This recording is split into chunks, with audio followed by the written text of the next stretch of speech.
Well, first, I got it, Brother Mason. I'll bring you in. Greetings. Well, no, Brother Mason, go ahead. Go ahead.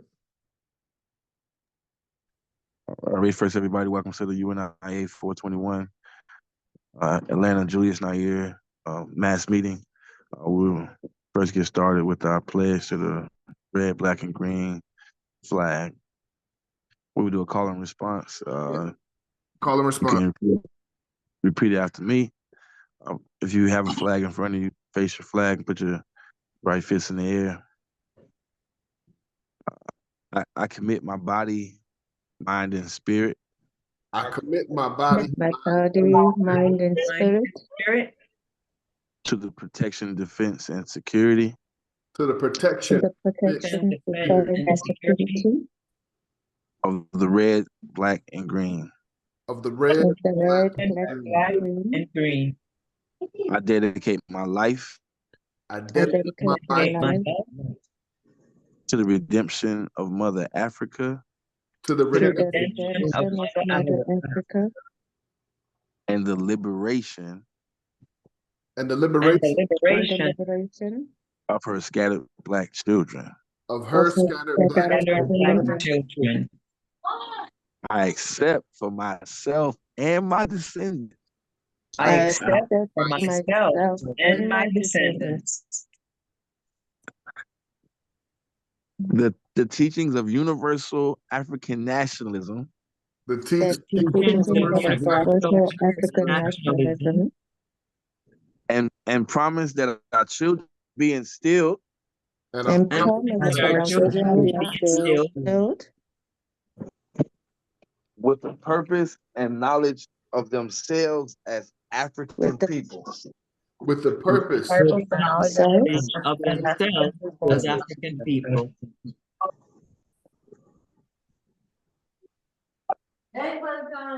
In order that the cause of our struggle will neither falter nor fail.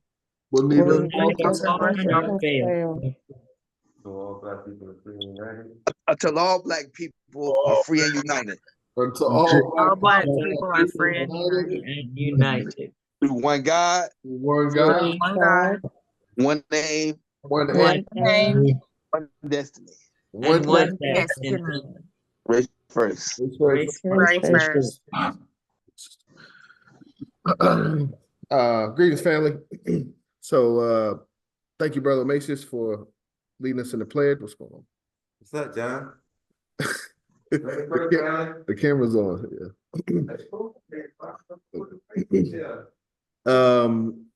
Yeah. I'll let me take the camera or take my background off.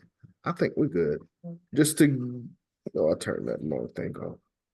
That's Baba James. We are in the Kemet Club. So we've been working to have a meeting space. So we're working with the Kemet Club to see if we can better that relationship. Oh, Black Achievement Fund, I'm sorry. At owning the Kemet Club. Y'all can see the background. Excellent space, great meeting space.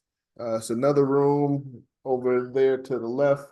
But brothers and sisters in Atlanta, East Point, Georgia, I'll get the exact location address, but you can look it up on Google, Kemet Club in East Point. So potential meeting space, more updates to come, but we may be able to have our next mass meeting here. Okay. All right, I'll leave the background off for today since we have guests as well. All right, thank you, Brother Macias, again for the pledge to the flag. To get to the function, please mute your lines.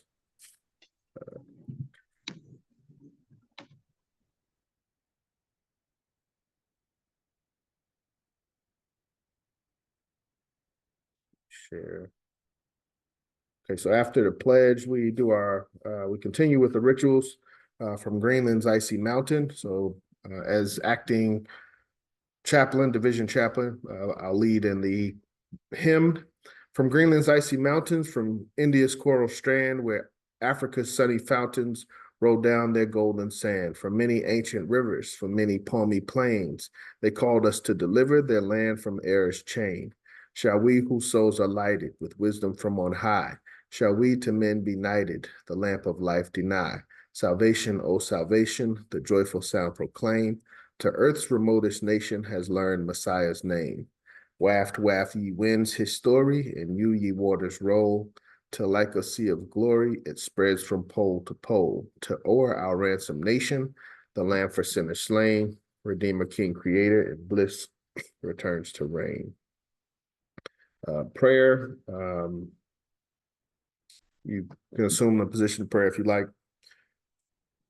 Almighty God, whose kingdom is everlasting and power infinite, be gracious unto the Universal Negro Improvement Association, and so rule the hearts of thy servants, the President General and the members of the High Executive Council, and all others in authority, that they, knowing the great responsibilities of their office, may above all things seek the honor and welfare of this race, and grant that all our people, considering the authority they bear, may faithfully and obediently honor them in accordance with our laws.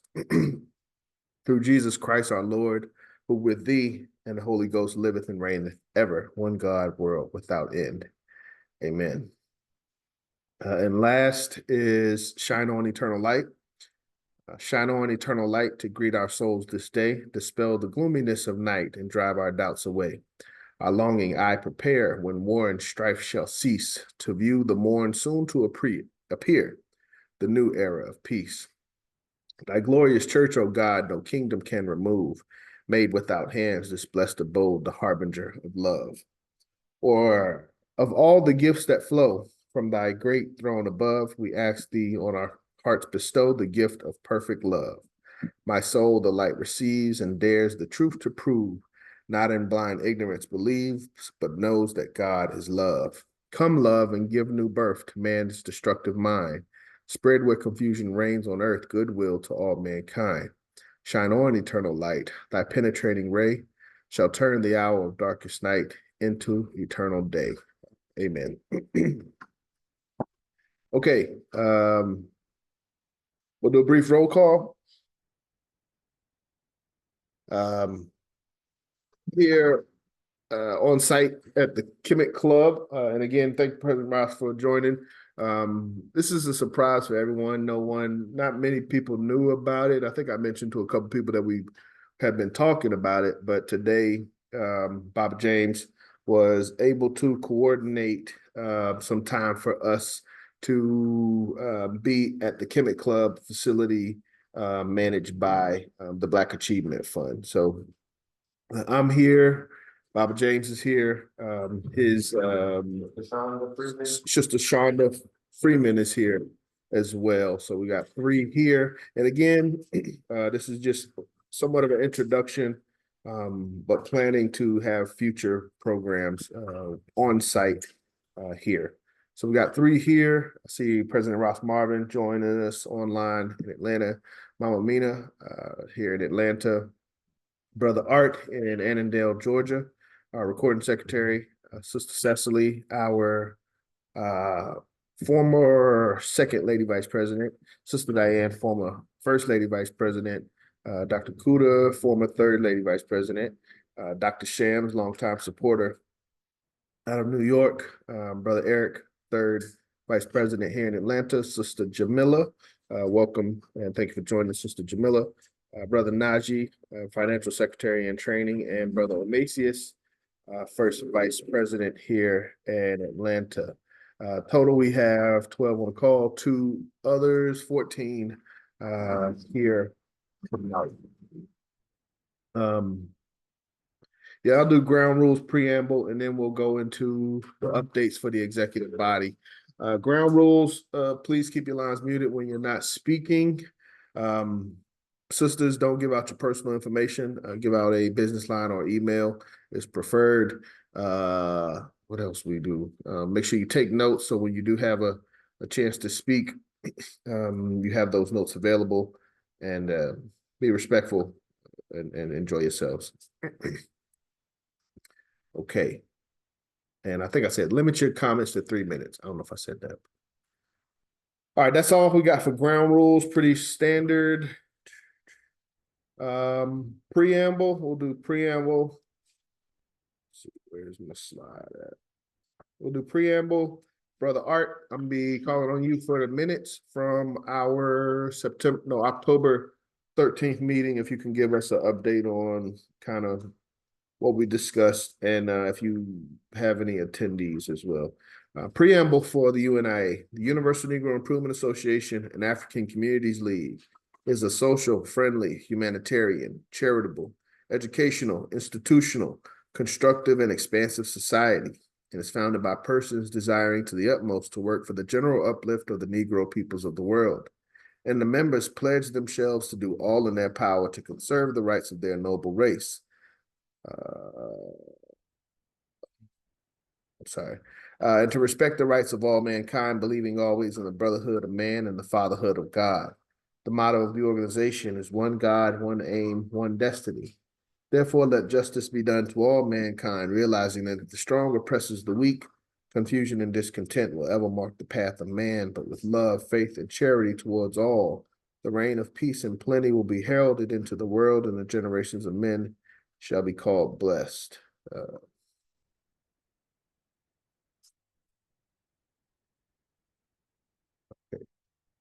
All right, that's our preamble, and I think that kind of takes care of our introductory information minutes. Brother Art, you got any minutes from the 13th? Yes, sir. 1013 mass meeting. The topic was the philosophy and opinions of Garvey. We opened with the rituals. The pledge was done by Najee. The preamble was read by President John. The previous minutes were read by me. The topic was being discussed at 5:30.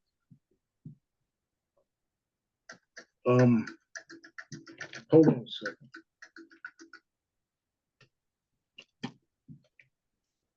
Okay,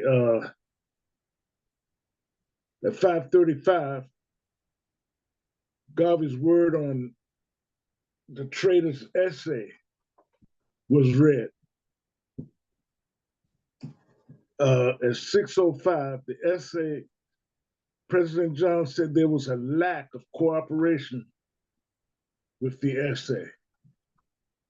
And he pointed out some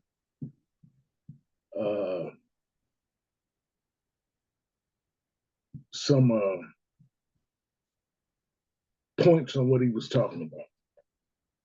At 6:20, the officer's report was done. Omasius reported on the business. President John reported on auxiliaries. Sister Raw Ebony reports on the Black Cross nurses. Eric reported on updating data in the database for the membership. Counsel General Imhotep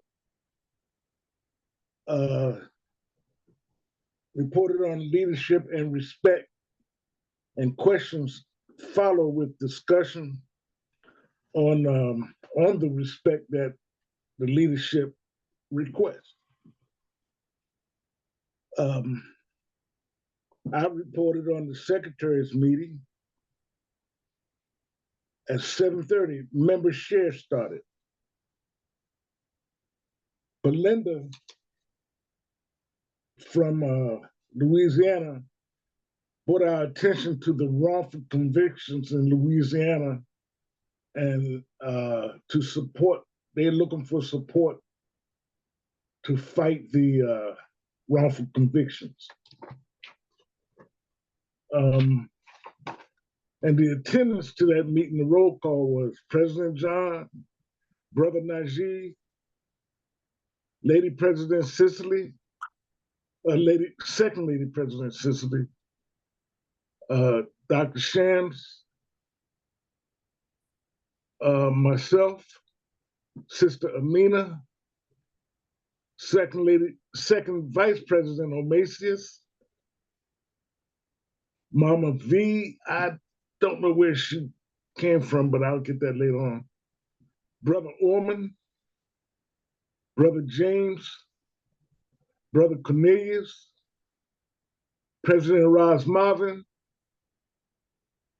3rd VP Eric, Abdul, Sister Reveille, Sister Herlon, Council General Imhotep, and Sister Belinda. Race first. Race first, excellent job, Brother Art. Officers, if there's not any objection, motion that we accept the minutes as read and have those as our official record. Second. Officers, any objection?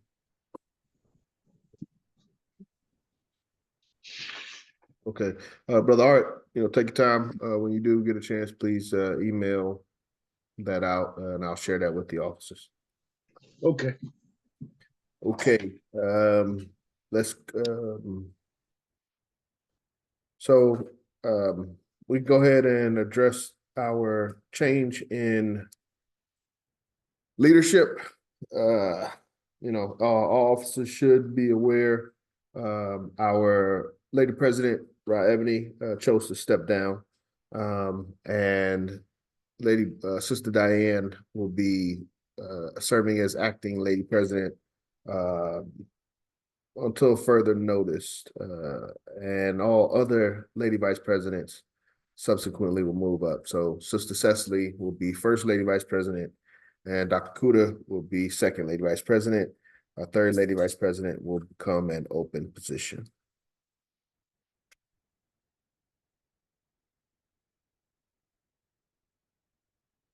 Questions on our executive body?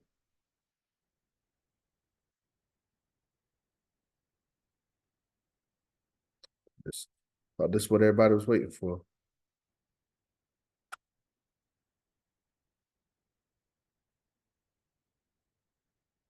No questions? All right. Okay. So we'll talk, I'm already in discussions with Sister Diane on responsibilities per our Constitution, which we will touch on tonight. The office of Lady President would be the head of our Black Cross nurses. So Sister Diane is currently leading our education department, and we're looking to get her some assistance to help lead the Black Cross nurses. So any questions on our body before we proceed?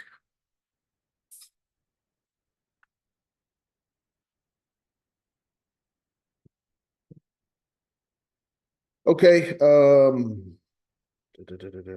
let's see. Should I go straight to the topic? Ross, did you want to say, do we want to say anything? No, nobody brought anything up. I'm not going to make a point. We'll talk about the financial. I have a bullet point to come back about finances. So, all right. Good evening, everyone. Just wanted to take an opportunity tonight to recap what we went over on Saturday for those that weren't able to make it, but it also in retrospect, I'm beginning to understand the importance of the UNIA Auxiliaries. Pretty much that's the best way I can put it. When we talk about what it is that we want to do, what we want to do for our community, the essentials of nation building, a lot of that is built into the responsibilities of our auxiliaries. So we're going to look at some of our auxiliaries just briefly, look at what we should be building, what we should be organizing, the type of structure that we should be looking for to be in line with our Constitution. So per our Constitution, the first auxiliary of the UNIA is the Universal African Legion. Per Constitution, Legion is designated for men ages 18 to 55 and in good health. Responsibilities of the Legion include teaching military skill, discipline, and trades. There are two branches of officers, non-commissioned and commissioned. Your non-commissioned would be first class, second class, third class, different levels of skilled workmen. And primarily, most of the Legion would be, well, I can't say that, but there would be a percentage of the Legion that's non-commissioned. And then the other portion of the Legion is commissioned officers, which consist of the Minister of Legion staff, generals, lieutenant generals, major generals, and commanders. So that's more so the leadership structure of the African Legion would be your commissioned officers. As far as structure locally, we would have officially 8 different ranks. Sorry, let me get my presentation right. We would have 8 official ranks. Commander would be the president of the local division per the Constitution. Then would come the colonel or a colonel, colonels. 3 would be honorary colonel. That would be position of those that are in good health, but are above the age of 55. They would be considered honorary colonels. Lieutenant colonels, majors, captains, first lieutenants. We also have a rank for cadets and Boy Scouts. Again, let me go back one slide. Per the Constitution, the age designation for men, active men in the UNIA, it's not a voluntary thing. It's a required responsibility per my understanding.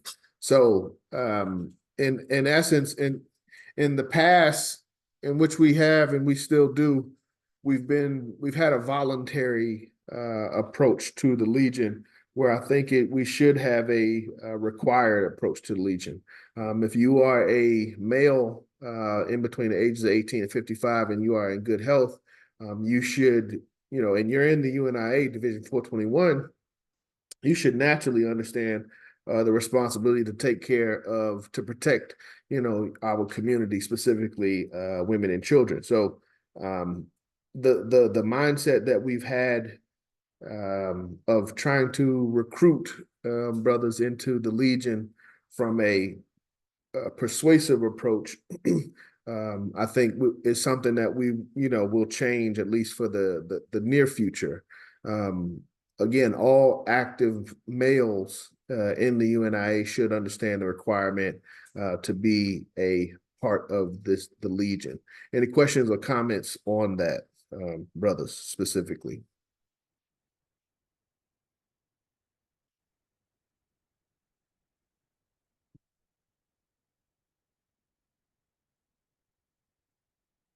No questions, no comments, no concerns. Everybody ready to get started with the Legion?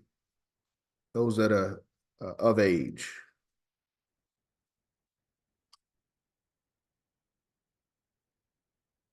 Yeah, what would you say the difference is in responsibility, role-wise? Great question, Brother Eric. But thank you. That's really what it's about at this point is the commitment to at least investigate the responsibilities. We may, come to find out, hey, hold up, wait a minute, Legion asking for too much. They want me to patrol 24/7 without no food or drink. Like I can't do that. But at least being willing to find out what the request is, that's a big step that a lot of brothers and sisters don't take today. All right. So Brother Eric was asking what would be the requirements. So primarily the Legion is the way I understand it in the Constitution, and we can bring up the Constitution if we need to, that is where it's a trade school. You know, that's where we're developing trades. As some of the elders have taught me, we know the Legion to be considered a destructive or protective, protect the community. If we got issues with somebody or we need to take something down, we can, destroy, aspects of the community that aren't beneficial to us. But another aspect of it is constructive. The Legion is supposed to not only be able to tear down a city overnight, but be able to build up a city overnight. So developing our trades, plumbing, welding, electrical, agriculture, engineering. These are the things that we all, as individual men and women, we do, and we have knowledge of. We need to be developing programs to share that knowledge within our community for the purpose of, I was going to say employment, but more so for the purpose of nation building. So, I'm not teaching, we're not teaching.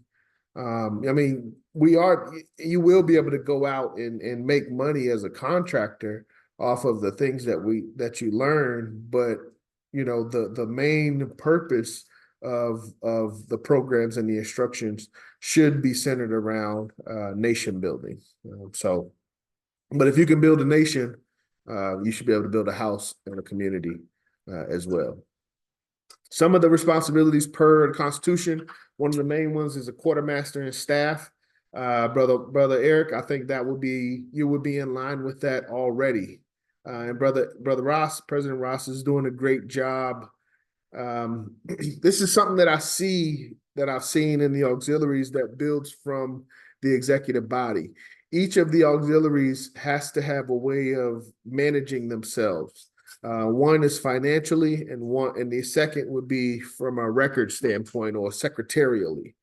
So even our Legion has its own financial secretary, quartermaster and staff, which consists of a commissariat as well, but that's more so when we talk about feeding the people, feeding the troops. That's where you get into commissary. But from a assistant treasurer standpoint, the quartermaster will have a financial representative that would communicate to the treasurer on the executive body. So that would be one of the responsibilities of the Legion. But primarily, we need to be developing programs to instruct trades. That would be, I would argue, the vital primary function for us today.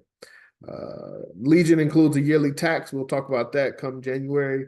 But brothers, it's in the Constitution, it's only 25 cents, but we'll look at it a $5 Legion tax, local.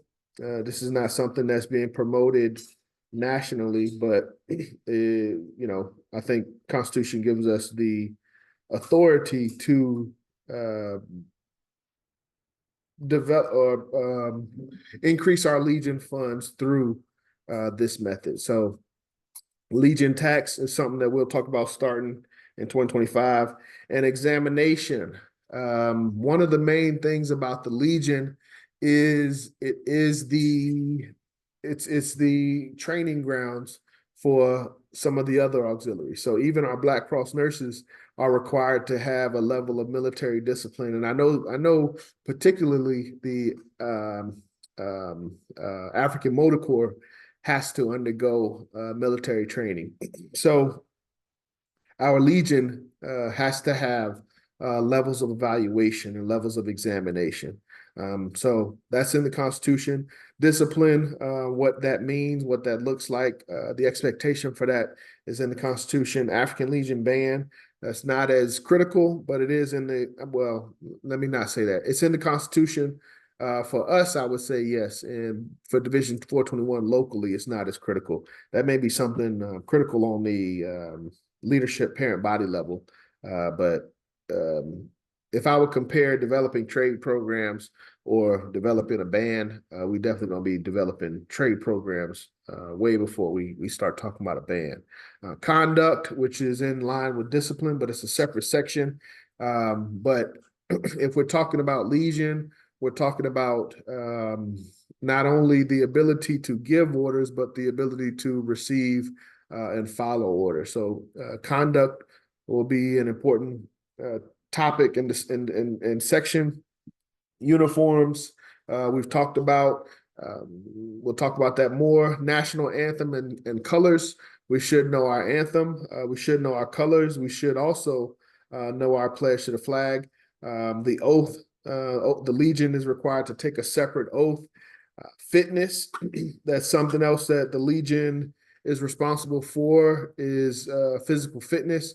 And you should also know that that has been, for me, from a Legion standpoint, physical fitness is probably outside of trades, another fundamental requirement. Yeah.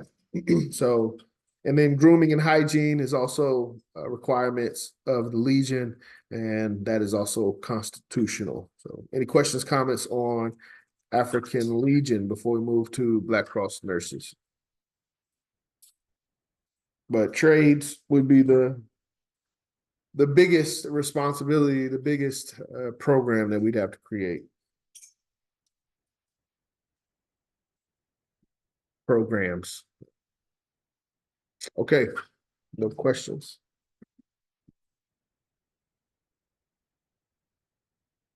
Next auxiliary would be Black Cross nurses. So again, as I said in the beginning, we're talking about nation building.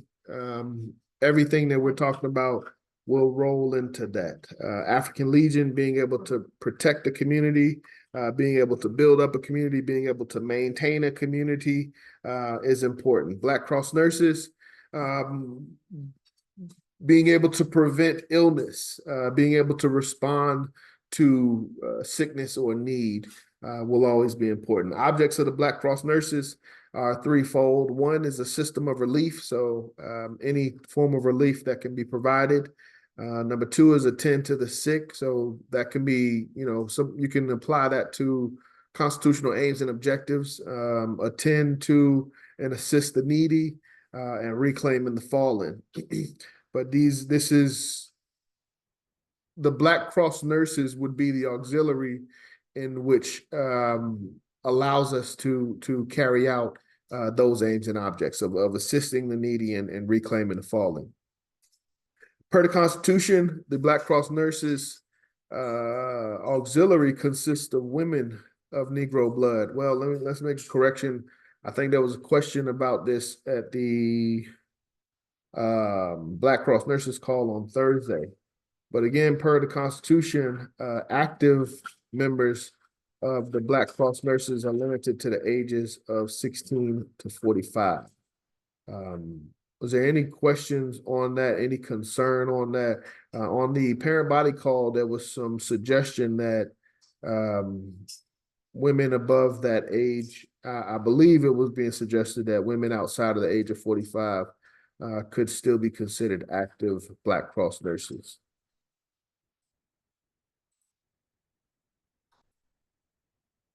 Do we have any thoughts on that?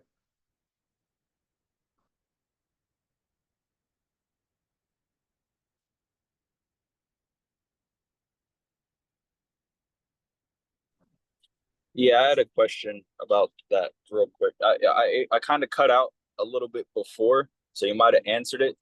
But is this part of the Black Cross nurses the same as the one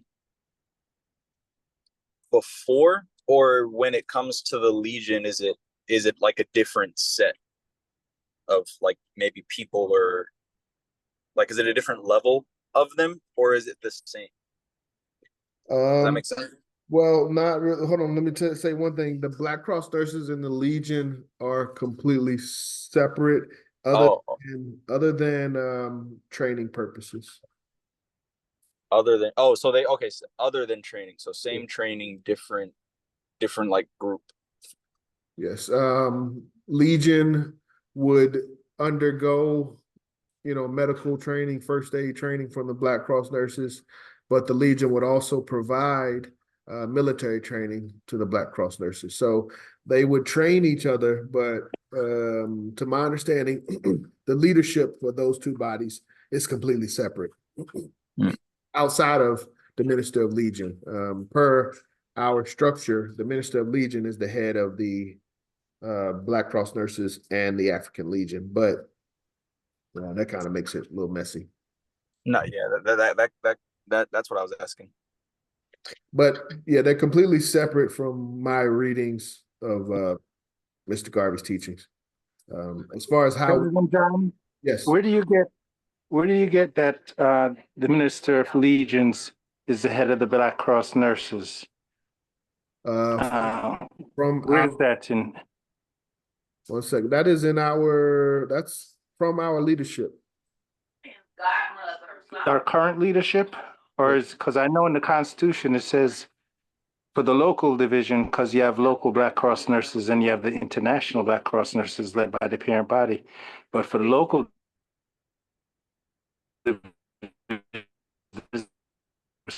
You breaking up, President Ross? yeah, Come on.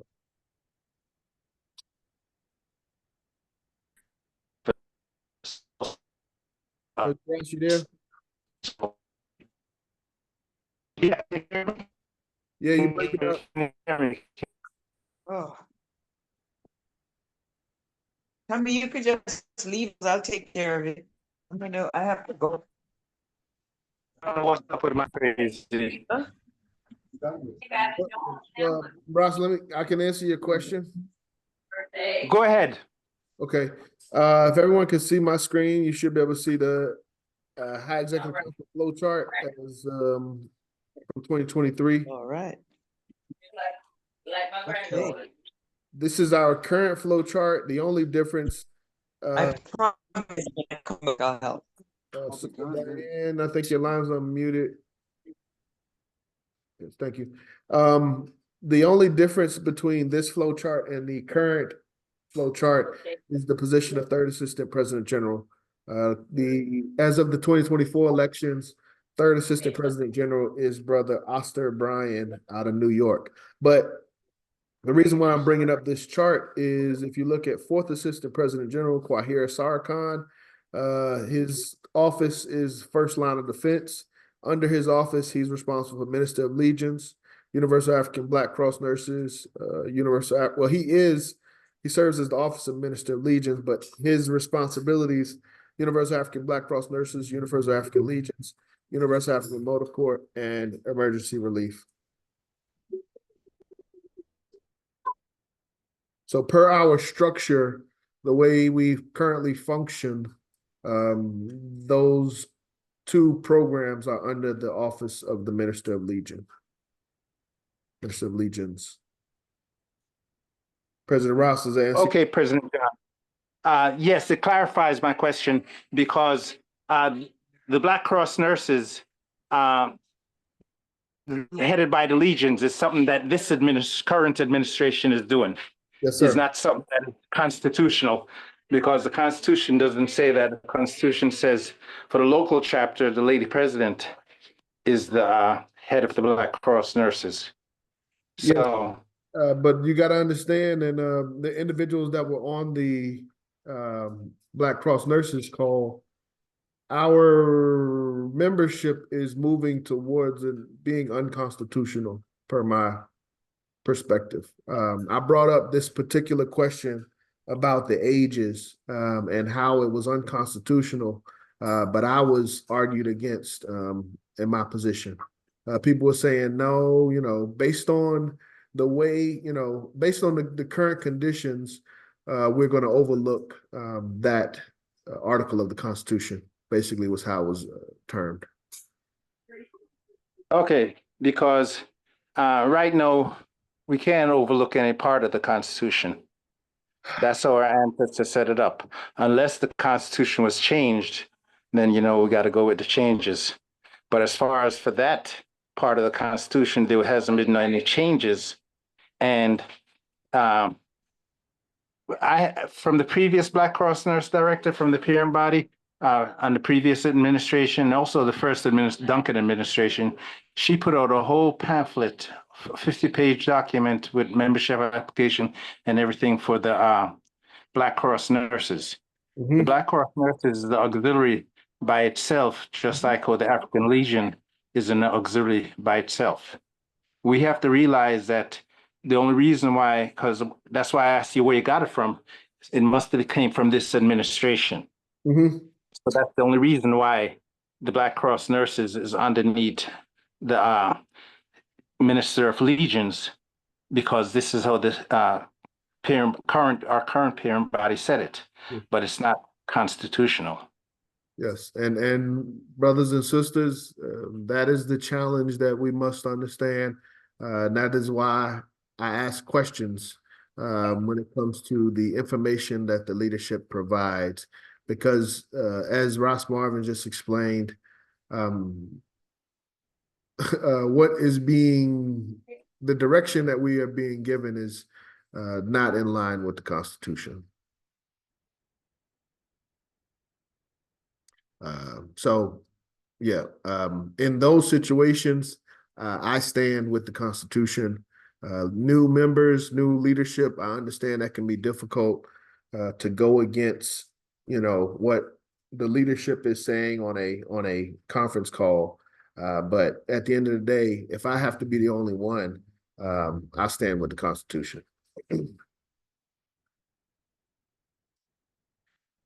Any other questions on this section so far?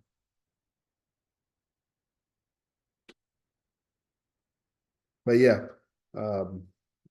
I think that's a very critical thing. Do we stand on our principles, or do we stand on, the I don't know, but yeah, I feel like we have to have something to stand on, and Constitution is that. If we don't abide by the Constitution, what are we doing? And what do we have to hold to? It's kind of like we're making up as we go. What should it be if to be in line with the Constitution? Great question. That is a great question. Me and Ross over here going back and forth like everybody know what's going on. 1938 Constitution. Let's see. Let me see if we can find this. It's our combined Constitution.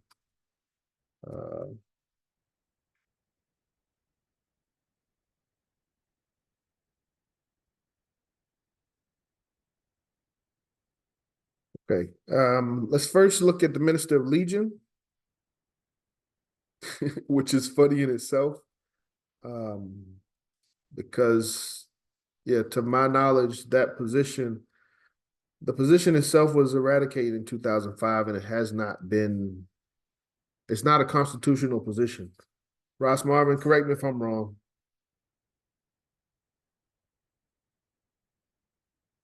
Ras Marvin, you there? Okay. Yes, I was on mute coming off. What is that, again, from 2005, what has changed? The Minister of Legion, per this statement, amended and eradicated 2005. So per our Constitution, the Minister of Legion is not in the Constitution. But I do see, I guess the President General has the power to appoint someone in that position, but not put it in the Constitution. You did them yourself. Yeah, President General has the power to appoint any office that is open and so on, but it has to be voted at the next convention to vote it in to be absolute. All right. So per the Constitution, this position was eradicated in 2005, but current administration has appointed a Minister of Legions.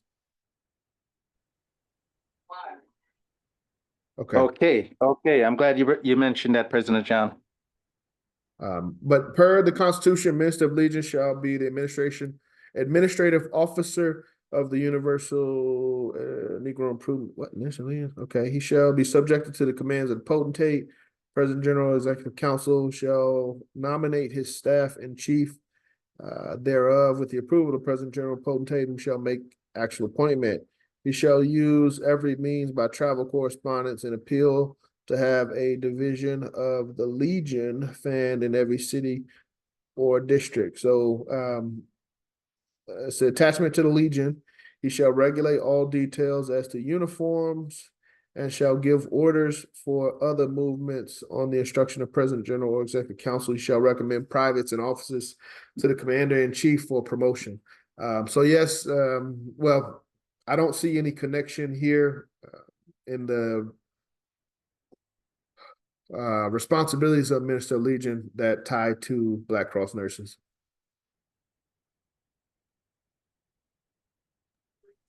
Of course, not in the Constitution. I never heard that. We will continue. Let me see. Commissioned officers, Minister of Legion, exam by the Minister of Legion, conduct uniform. This is African Legion uniforms approved by the Minister of Legion.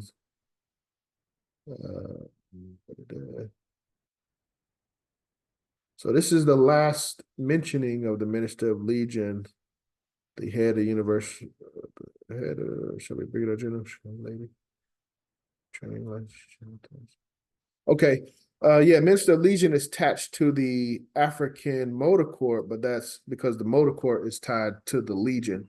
But I don't see anywhere where the Legion, Minister of Legion is tied to Black Cross nurses. Under, let's see, second.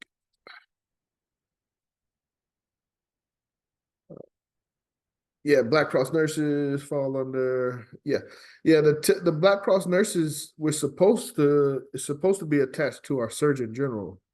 In the absence of a Surgeon General, it looks like those responsibilities have been combined to the Legion.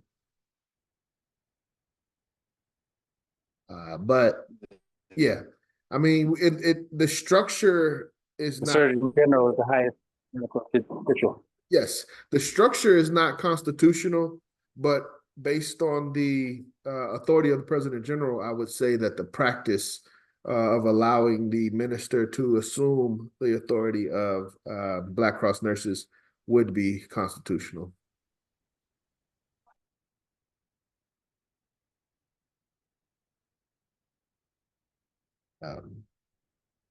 Anybody else, any questions, comments on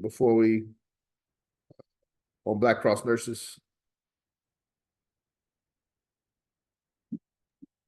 Yes, comment.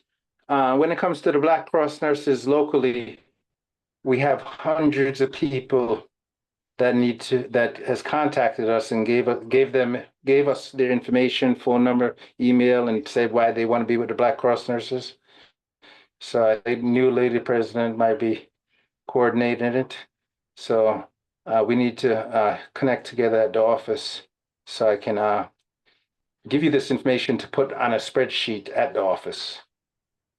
So Great. that's the first thing we have to do, get this information transferred on a spreadsheet. Yeah, and also that's a great question. And I think that was kind of why I was trying to have discuss the auxiliaries. One of the big takeaways with the auxiliaries is that each of the auxiliaries must have a staff. So we'll have a head of the Legion, we'll have a financial representative for the Legion, and we'll have a secretary for the Legion. Black Cross nurses will do the same thing. We will need a head of the Black Cross nurses, but we'll also need two secretaries as well. So Sister Diane, again, as our newly appointed Lady President, what are your thoughts on how to manage these responsibilities with our staff? It's great. I'll take the list and go through it and Do what needs to be done to get us there. Lady President, you have to make the list, and Okay, then I you can thought, take it. Yeah. Well, it would be based upon, Ras Marvin, you saying off our membership database, individuals that were interested in nursing or medical support. okay. No. Not only that. There's some people that come from there, but a majority of the people come from the Black Cross Nurse pages at this pages at the CBPM website. They had online forms at those pages prior to 2021. Okay. So from you can say from 2010 all the way to 2021, we have 11 years of people filling out those forms on a specific Black Cross Nurse page. It didn't go through our membership. Okay. I understand. But there is a checkbox on the membership application for those who want to be part of the Black Cross Nurses. So in other words, whoever is going to coordinate it has to first gather up all the different people who are interested from the different areas of information that we have. I see what you mean. Everyone that has expressed some form of interest needs to be brought into one document. Right. So our leader for the Black Cross Nurses has a team of people that has already mentioned that they're interested in being part of it. Okay. Yeah, Sister Diane, I know, this is all unexpected. Take your time. No, it's fine. I'm good. Okay. I'm good. We're just doing what we need to do to get the thing rolling. Yes, yes. That's how I look at it. Gotcha. Okay. Sister Cecily, Dr. Kuda, I believe, and President Ross, correct me if I'm wrong, but I believe part of our bylaws, responsibilities of our lady vice presidents is to support our Black Cross nurses. Sister Cecily, Dr. Kuda, y'all there? That is correct.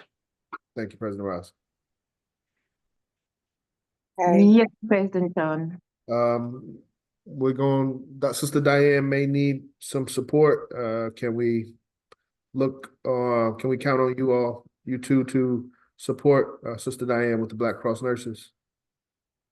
Yes. Thank you. I think the three of us can make it happen. Dr. Kuda, I know you're remote, but I still need your confirmation.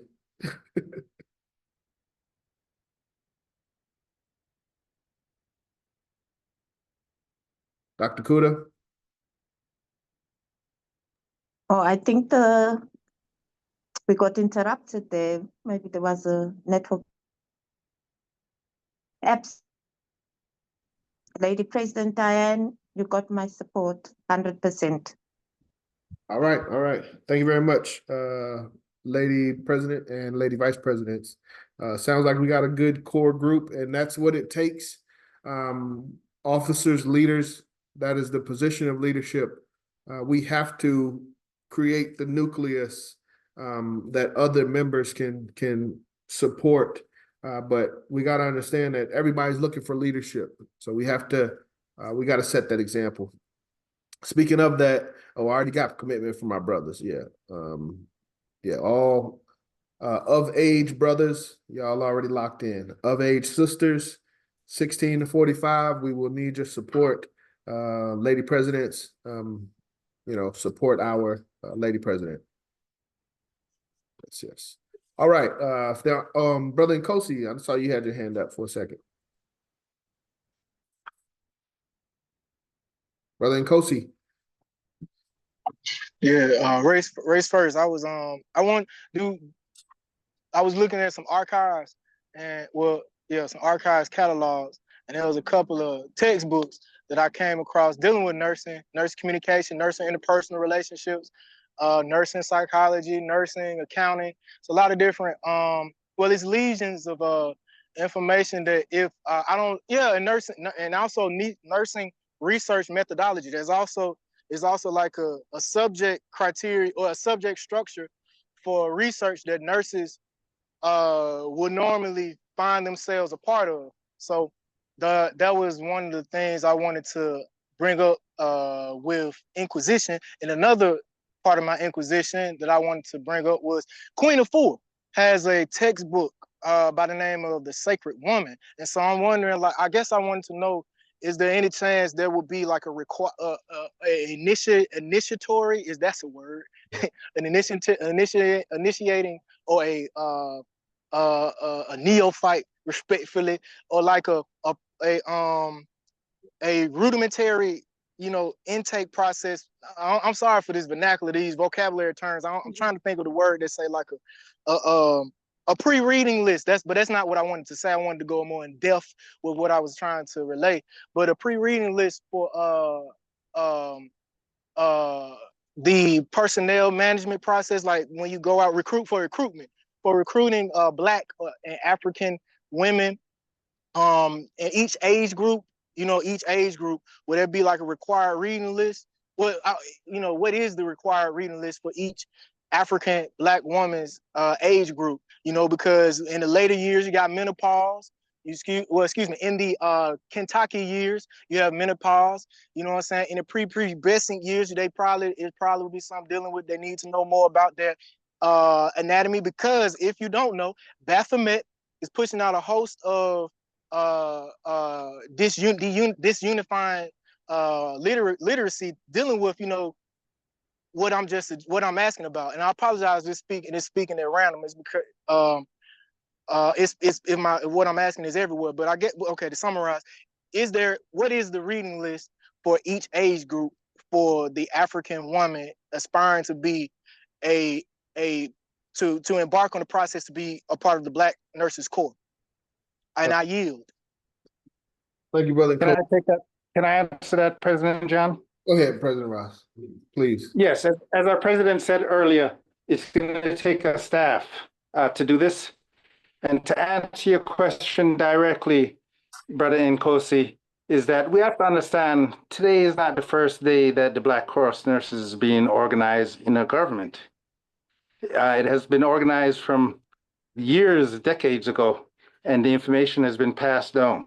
So they do have a reading list as far as books to read and so on. And definitely it's not a closed list.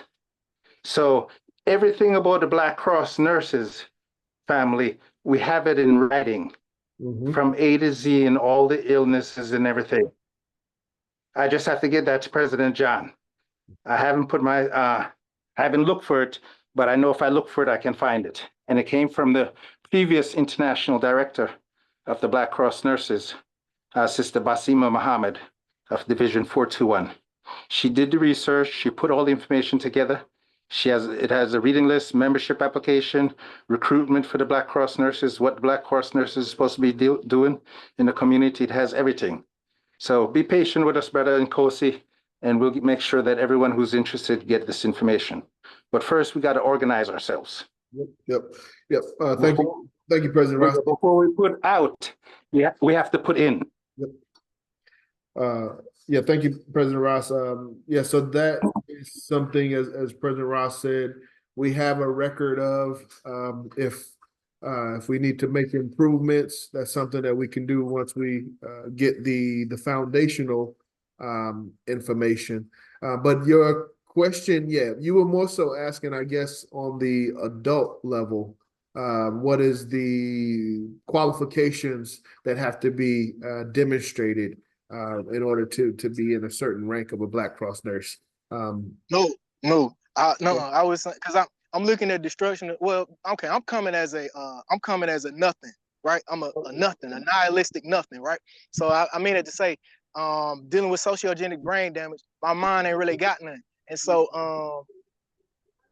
I found out about destruction of Black civilization that Chancellor Williams said that, I'm glad that there is a structured pathway for Black Nurses Corps. And I'm glad there's a structure. I was just saying, I guess I just wanted to put some in. I ain't did no work though, so respectfully. But I wanted to say, like, there's and Chancellor Williams had said there's an age group in the African Constitution, like global, what do you call it, continent wise. They had like a age group where each age group had a set of, like you said, a set of responsibilities, each age group. And so dealing with that since they're 16 to 45. Like, it's in as much that a 16-year-old African woman, African queen in training needs to know about interpersonal relationships once you become 50 with the Black man and his constituents.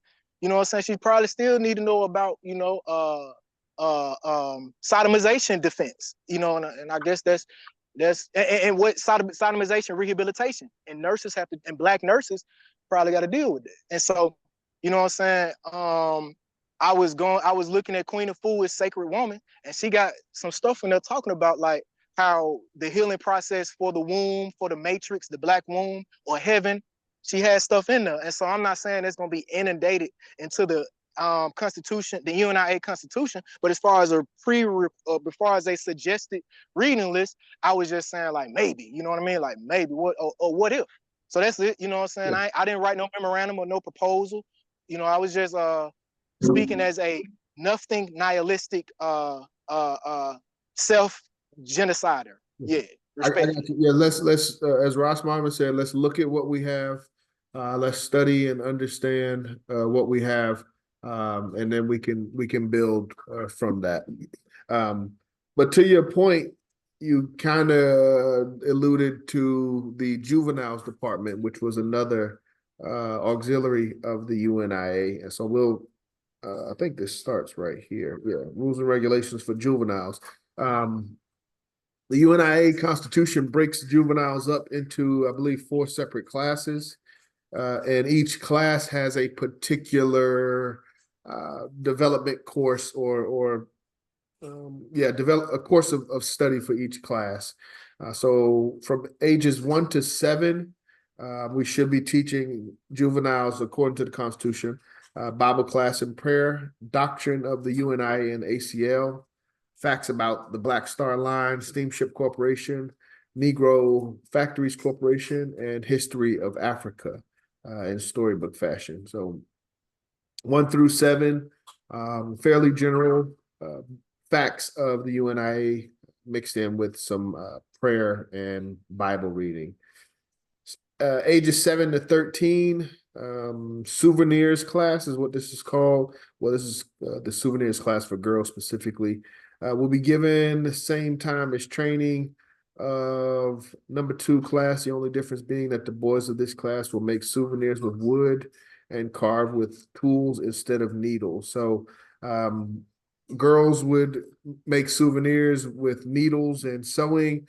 Boys would make souvenirs with carved wood. We could probably update this, a little more technological, but at any rate, there is a foundation.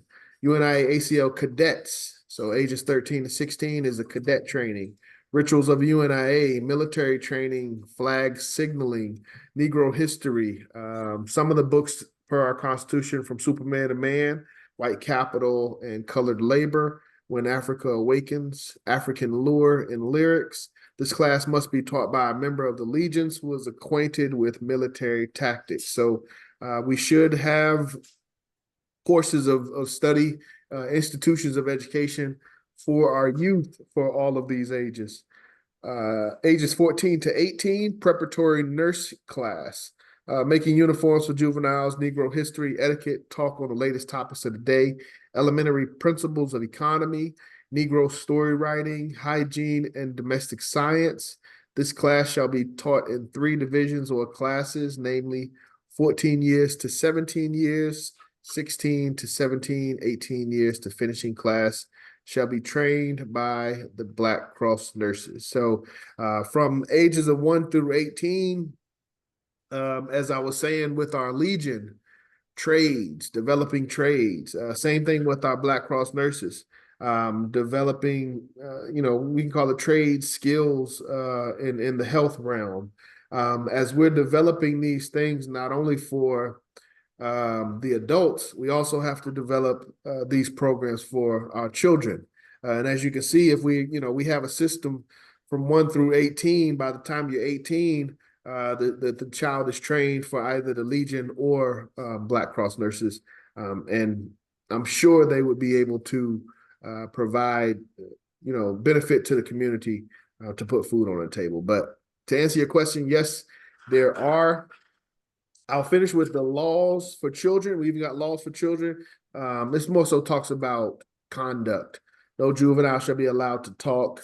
All juveniles shall show high respect.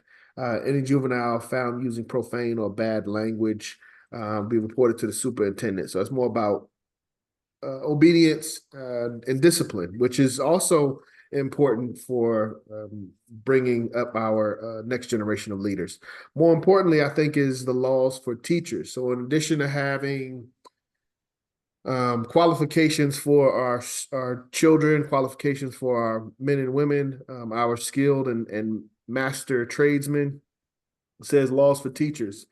Section 1, teachers must meet once a week previous to the meeting of the general body of juveniles to receive instructions, familiarize themselves with the working of their class and department. Section 2, all teachers shall be appointed by the president of the local division. Section 3, the superintendent of juvenile shall see that all reports are kept properly so as to avoid disputes. Superintendent shall also have an assistant to aid in the working of its department. So again, as we looked with all of the other auxiliaries, there's at least 2 secretaries or at least 2 individuals. There's a and for teaching our children, for the youth, educating our youth, we'll have a superintendent, at least 1 superintendent and an assistant superintendent or first assistant. Shall be held responsible to the superintendent for the working of the department, and the meetings over which she presides. Superintendent shall be held responsible to the president of the local division. So tonight, as we talked about, it's about building the nucleus. Who is willing to accept the potential responsibility of these positions? This is what leadership is. This is what organization is understanding what needs to be done, and us coming together to accept the responsibility to get it done. So any questions, comments on youth department and youth curriculum?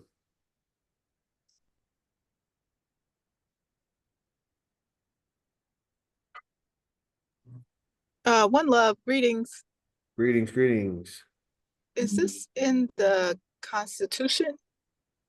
Yes, that's what we were reading from the Constitution. Yes, ma'am. Okay, great. Thanks. Yes. Again, well, on our mass meetings, the version of the Constitution that we use is a draft copy, as you can see. I'm not sure where we draw the line on being able to share our actual Constitution. So for, to be able to educate as well as not give out too much information, we use a draft copy. But this information is coming from, let me see what, it's towards the end of the Constitution, but we're talking about the auxiliaries of the UNIA. We were just talking about the rules and regulations for juveniles. But all of this, it's coming from the Constitution. Okay, we will proceed. Let's see, we've got a couple more things and we'll, get to our normal, we'll get to member share. Next, we already did juvenile, so we'll skip over juveniles. We're probably gonna skip over choir too for, just for priority. We'll end with African Motor Corps. Some things that we should know about the African Motor Corps. Per the Constitution, African Motor Corps consists of all members ages 16 to 45. But then in regards to the men, it says men must be in command of a unit. Let's look at that in the Constitution. I know that may be a little confusion. Membership, Black Cross nurses, and then Legion Motor Corps is after nurses. Here we go. Rules and regulations governing the Universal African Motor Corps. Membership and instructions, all active members of the Universal Negro Improvement Association between the age of 16 and 45 may be members of this auxiliary. So first line is saying all active members between the ages of 16 and 45 can become a member of this auxiliary. Next line, it excludes some of the male membership. It says the male membership, however, be confined to only those who are in active command of the units of the various divisions. All commissioned officers above the rank of major shall automatically be officers of this auxiliary. Basically, is what it's saying is, since this is a auxiliary of sisters, this is a functional auxiliary for the purpose of transporting and logistics. If you're not in command of a legion, you shouldn't have any need for the African Motor Corps. Basically, that's what that's saying. Okay, let me go back to the PowerPoint.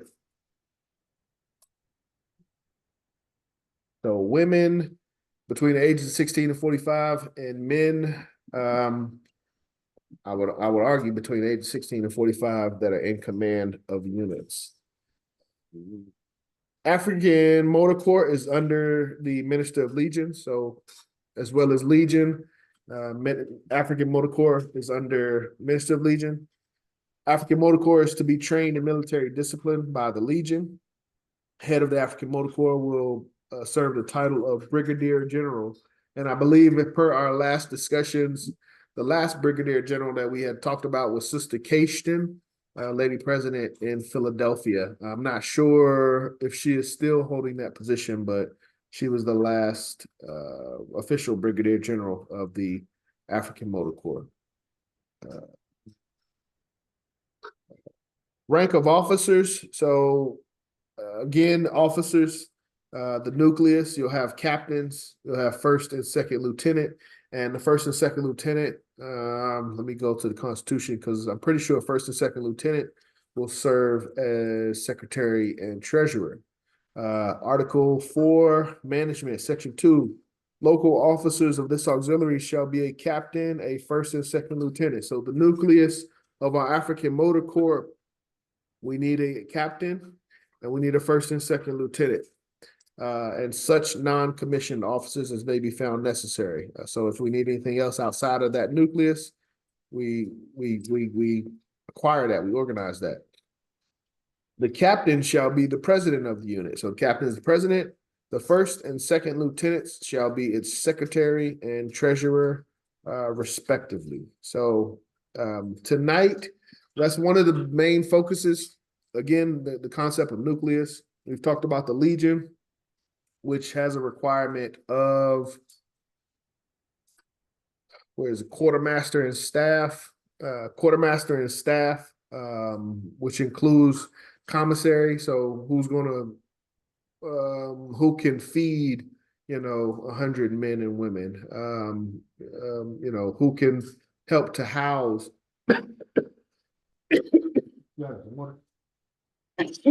who can help to house 100 men and women for an extended period. Then we'll get into, African Legion. If we need to move these men and women from one place to another, that's the Legion. But I mean, I'm sorry, the Motor Corps. But the key thing, so for the Legion, nucleus would be quartermaster and staff. Black Cross nurses.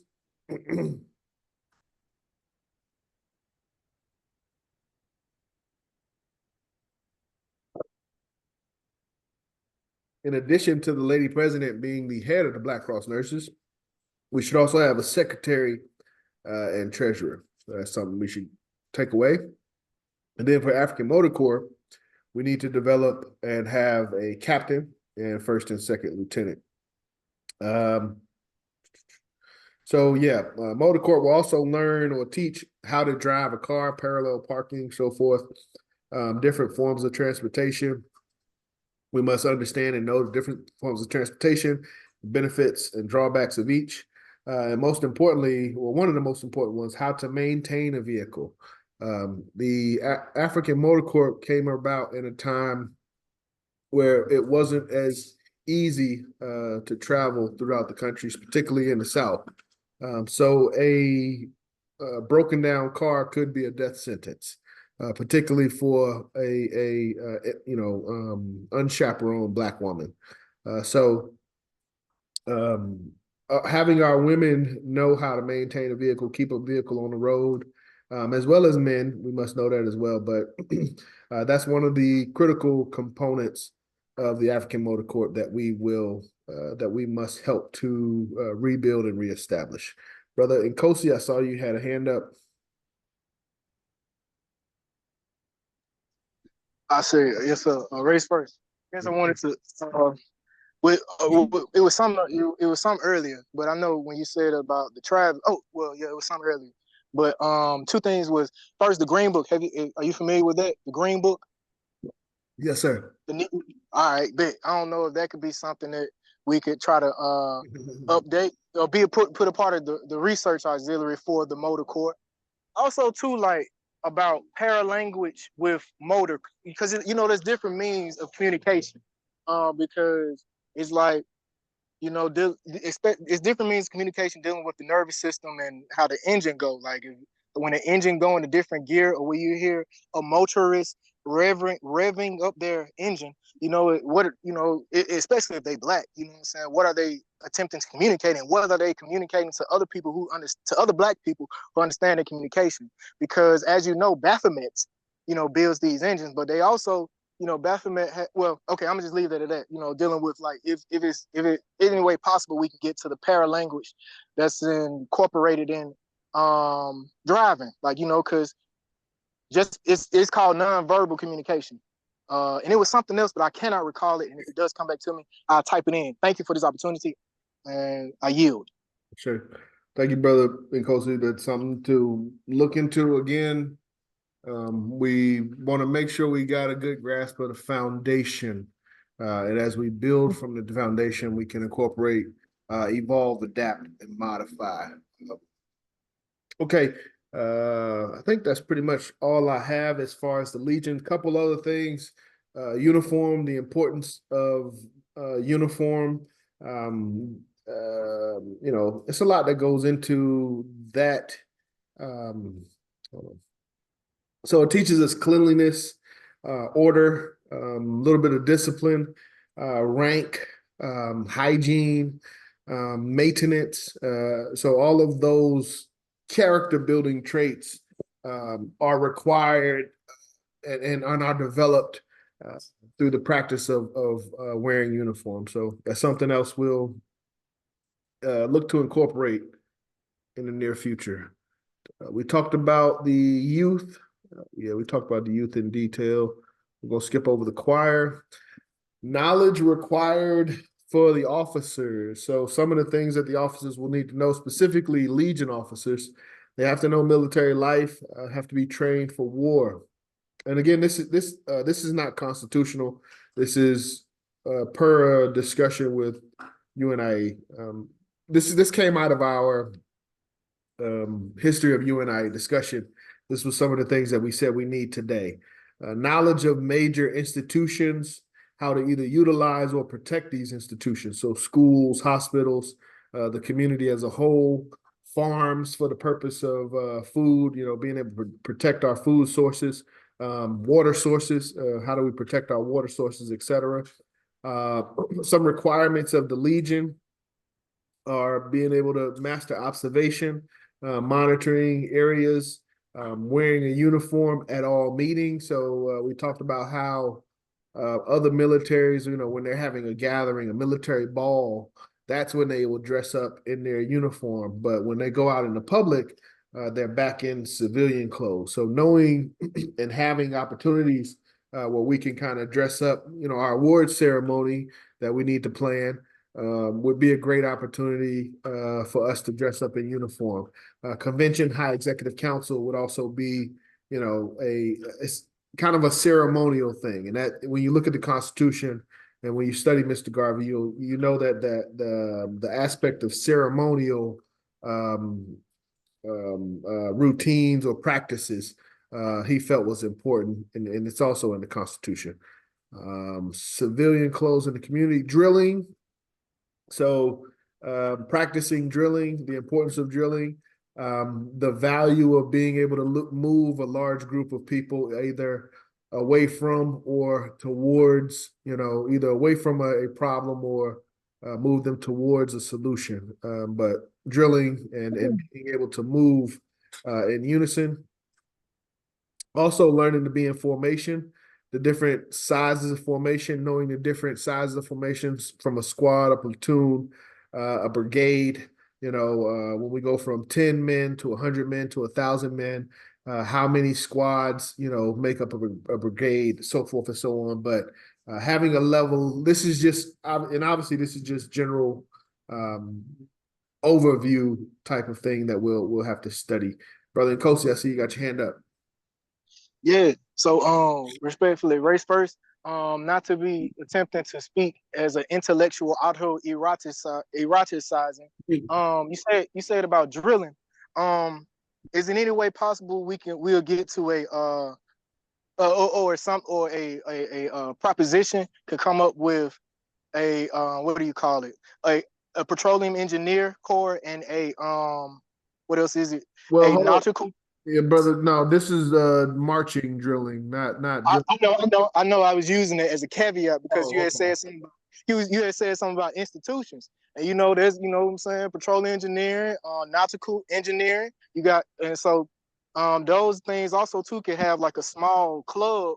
You know what I'm saying, for the Cubs. Like as far as okay. That's not me attempting to be an intellectual autoeroticizer. I was, when I heard drilling, that's the first thing that popped in my head was petroleum engineering and nautical engineering, dealing with port management. You know what I'm saying? And also, too, respectfully, these small engineering repairs. That's these horticulturists out here, these black horticulturists too.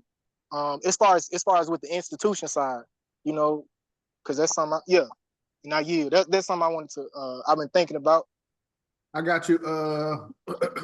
Again, we gotta. That's why I love this meeting so much. I felt like this meeting is so important. Structure. We got to know the structure of the UNIA.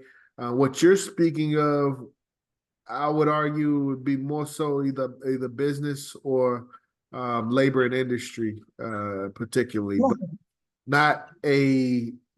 I don't think that would be a necessarily Legion priority. I think from an aspect of protecting because business is war. Protecting a resource, I could see the Legion being involved, but as far as extracting and refining, that would probably be under labor and industry or some form of business. Amber Perry, that was a Baphomet. He went into, I think, Asia. That was a general. That was an admiral in the Navy of the. I think the American Navy or the British Navy or the Brittany Navy. They militaristically went into Asia. Not diplomatically, but militaristically. That was Admiral Perry.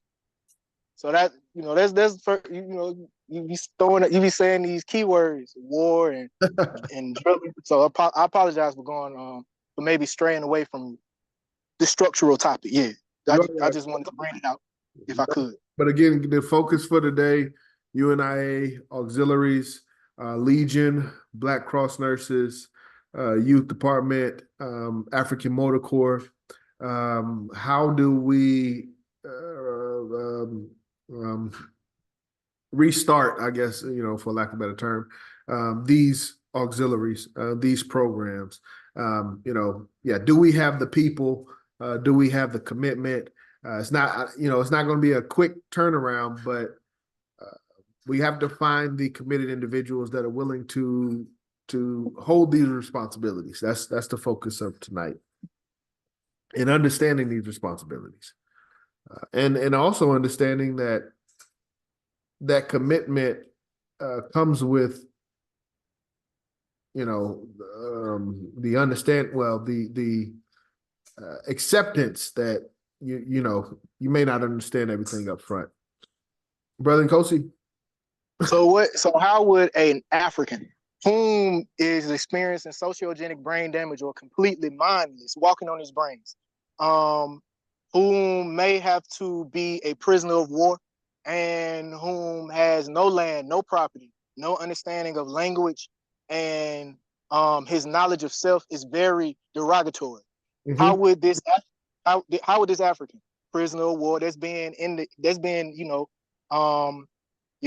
to fight dehumanization in a so-called institution, and also having no land, no property, no this African was basically came into the matrix as a individual and trying to understand what the collective, when the whole collective is telling him that he must be an individual. How is this African to incorporate himself a part of universal African nationalism? And you know what I'm saying, being that the universal African nationalism movement is looking for leadership and not more or less hubs. That's a great question. That's a tough question. There has to be an aspect of patience, because what you're talking about is, you're talking about the solution, and right now we're trying to create the solution, or you're talking about, providing someone with the cure. We haven't even created it yet. So we're trying to develop the programs, and hold on. We're trying to find the individuals that do have these skills, does have a level of knowledge to provide some assistance. I think that's the first thing that we can do from an organizational standpoint is to organize. Assessments and psychometry. You're assessing your personnel. Always. Yeah. Your recruitment. What do you call it? The recruits that's coming in your folds, your legions. You assessing them. You know what I'm saying? That's psychometry and all of that. Yeah. So if that's not something that's been thought about, because that's something that could be utilized now. You know what I'm saying? Having a structure based off on UNIA constitutional preambles and goals, and now you got assessment now. So now, you know what I'm saying, you can put your own questions inside of this assessment. You know what I'm saying? Like what the CPBM does with their applications. Yes. Yeah, so you can get straight to the head, straight to the rise, right? The head. Yes, yeah. But what I heard you speaking to was a process of development. And that's exactly what we're talking about. That's what this slide is speaking to. The legions, the Black Cross nurses, the African Motor Corps, these auxiliaries would naturally create grading systems, as we've called it, based upon our attendance, our punctuality, our involvement in the meetings. But when we talked about uniforms, that's another way to grade our progress. Are we ironing? Are we starching our clothes? Are we, cleaning our bodies? Are we washing our hair, brushing our hair before we come to these gatherings, before we come to these institutions for trade development? But yeah, we have to create these systems of development, and that's what I'm trying to promote and encourage. Did you know that Baphomet actually put out laws to Black people that they had to dress a certain way? If I'm not mistaken, in Louisiana, like they couldn't dress they couldn't dress as if they were striving for professionalism in certain parts of the South. I forget the term, but Attorney at War Automatics brought it up in a building of minds, if you will, that they were laws that that the African had to dress a certain way in North America. Also, too, if you went into certain parts of what's called America, if you didn't want to be a slave and you got to a free state, you got quotes that say like, yeah, most Africans would get to this free state and run back to get enslavement, but they don't talk about that. They put out fees, $500 fees if you was a Black person after if you was on the So I was just thinking about that when you said about dressing. So yes, sir, I yield and I put myself on mute. Yes, no problem. But again, this is us. This is internal. This is what is the UNIA's intentions behind these programs, behind these requirements. One of them, as we talked about a couple weeks ago, the uniform in its ideology is attractive. And we talked about how the UNIA, through these auxiliaries of the legions, the Black Cross nurses, the African Motor Corps, how they were able to attract. Part of it comes from the fact that many of our brothers and sisters were coming back from World War I. They were fighting for freedom for others that they could not receive here in what some would call their home. They were being lynched in their uniforms. So in the same uniforms that they fought for this country in, they were being lynched in those uniforms. So this helped to create a sense of reality of our people in that time. And it encouraged our people to want to do for self. You know, why are we fighting for them? Why are we dying for others when we haven't even done or created anything for ourselves? And Mr. Garvey even says that. He says before we do any more dying for anyone else, we should stop that until we've found something for ourselves. Army manuals, constant upgrades, but these individuals, they were trained and groomed for this disciplinary lifestyle. And the UNIA Legions, Black Cross nurses, allowed for the progression of that lifestyle within their own group. Names of all the tools, parts, and uniforms, so knowledge of the tools and equipment they were using. That's something else that we're going to need today from our Legion. I think the current term is armorer, but having a expertise of firearms or weapons, knowing how to field strip them, take them apart, clean them.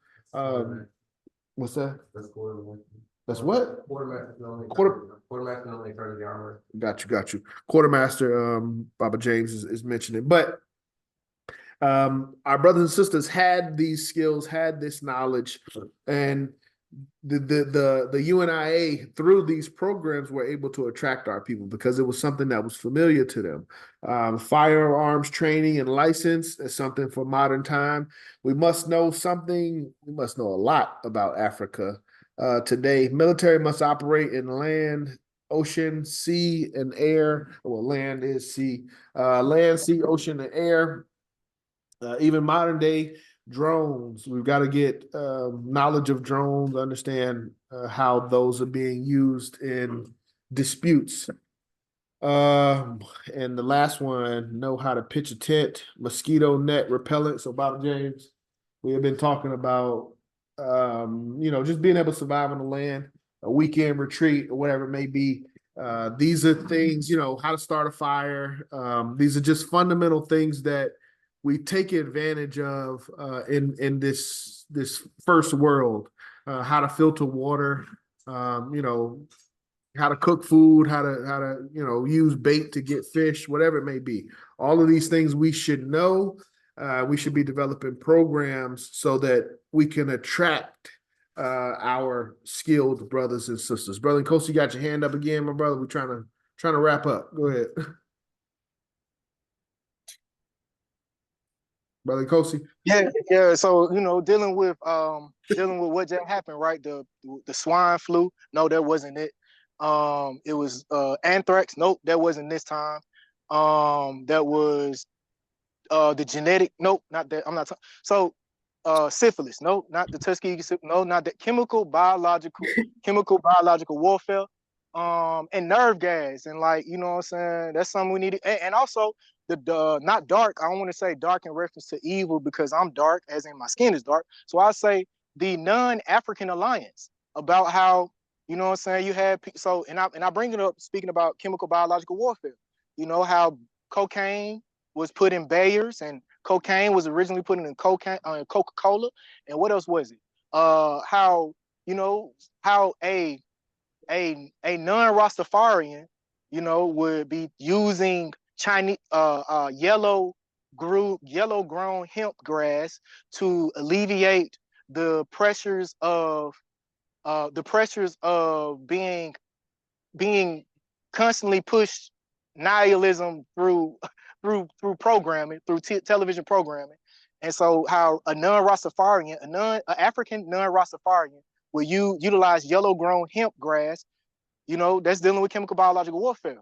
And then, the unspoken thoughts about nerve gas, like how it can be pushed, how nerve gas can come into a community, and so I'm reference to the chemical biological warfare. So what's in as much as that we utilizing our survival and emergency planning dealing with this survival and emergency planning. You know, what's up with the chemical and biological warfare? What's our stance? What would be the stance about that? You know, in a pragmatic. But again, we're on stage one. We are seeking individuals willing to take the responsibility to address. Well, no, I'm not telling us to jump. I'm just saying, like, what you think about it? I think we need to get the nucleus to address that issue. What you said, yeah, right. There's I stated in the race first. We got to build, we got to grow. Yes, sir. I would say for. Just Diane, go ahead. I was just gonna say if they're tinkering with the food and things of that nature, it all goes back to being self-sufficient. It all goes back to growing our own food, having our own school, to put the right type of education in the brain of our kids. I mean, it's everything. You can't leave it up to these people because, you know, they're just always up to no good. It's crazy. Without a doubt. And that's again, we just talked about 3 great auxiliaries that go towards nation building. And the question that we ask the general membership officers, I know we're already involved, but who is willing to take leadership? Who is willing to take responsibility to make sure these initiatives come to reality? That's the question we have to ask. If we can't answer that ourselves, we need to find individuals that can. If we can't find individuals that can, we need to be creating individuals that can. But that is what my focus is right now. Anything else? I'm willing to discuss it at a later time. Yes, President John, if I may make a comment. Go ahead, President Ras. Yeah, over 50% of the things that you mentioned, we're, as a division and as a government, we're not there yet. Okay, and the reason why we're not there is because we don't have the numbers of members, of active members. Whether if it's our division or the whole government of the UNIA, I remember maybe 5 years ago, they did a survey to find out how much active members are in the UNIA out of all the divisions, and it was something around 250. So when it comes to the UNIA, everybody got to understand there's over 1,000 things we have to do. Even locally, there's over 1,000 things we have to do. If you take the 46 offices and times it by the average number of responsibilities in the office, in each office, you'll see it's over 1,000 things we have to do. Right now, we have to make sure we don't put our effort and energy into things that we're not there yet. Where we're at right now, y'all, is we have to build up the numbers and we have to build up the dues paying members. And not until we get what, like the Constitution says back in those days in the 1920s, to be official division, you have to have a minimum of 500 members. No UNIA division today has a minimum of 500 active members. So we're talking about we don't have funds to do things, and we know we don't have funds to do things, but we're not focusing on those priorities, getting our members who may not be paying dues to pay dues. So we're not at the position of some of those responsibilities from the legions. The Black Cross nurses, some of them we're not at. We have to first build, as you said, a staff, and then from a staff, a membership in these entities. We have to build up the numbers in these auxiliaries. So, but where we're at today is we have to build up the general membership and the dues paying members, active members. I agree. Let me wrap up the presentation. We'll touch on finances and then we'll go to member share. There's a couple of things. I'm not going to go deep into this, but for the Legion, we have to be able to secure our communities.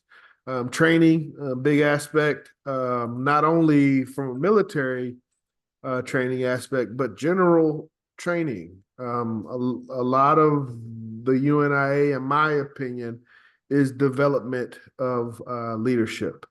So it should be this Garveyism should be spreading through the Black community like a virus.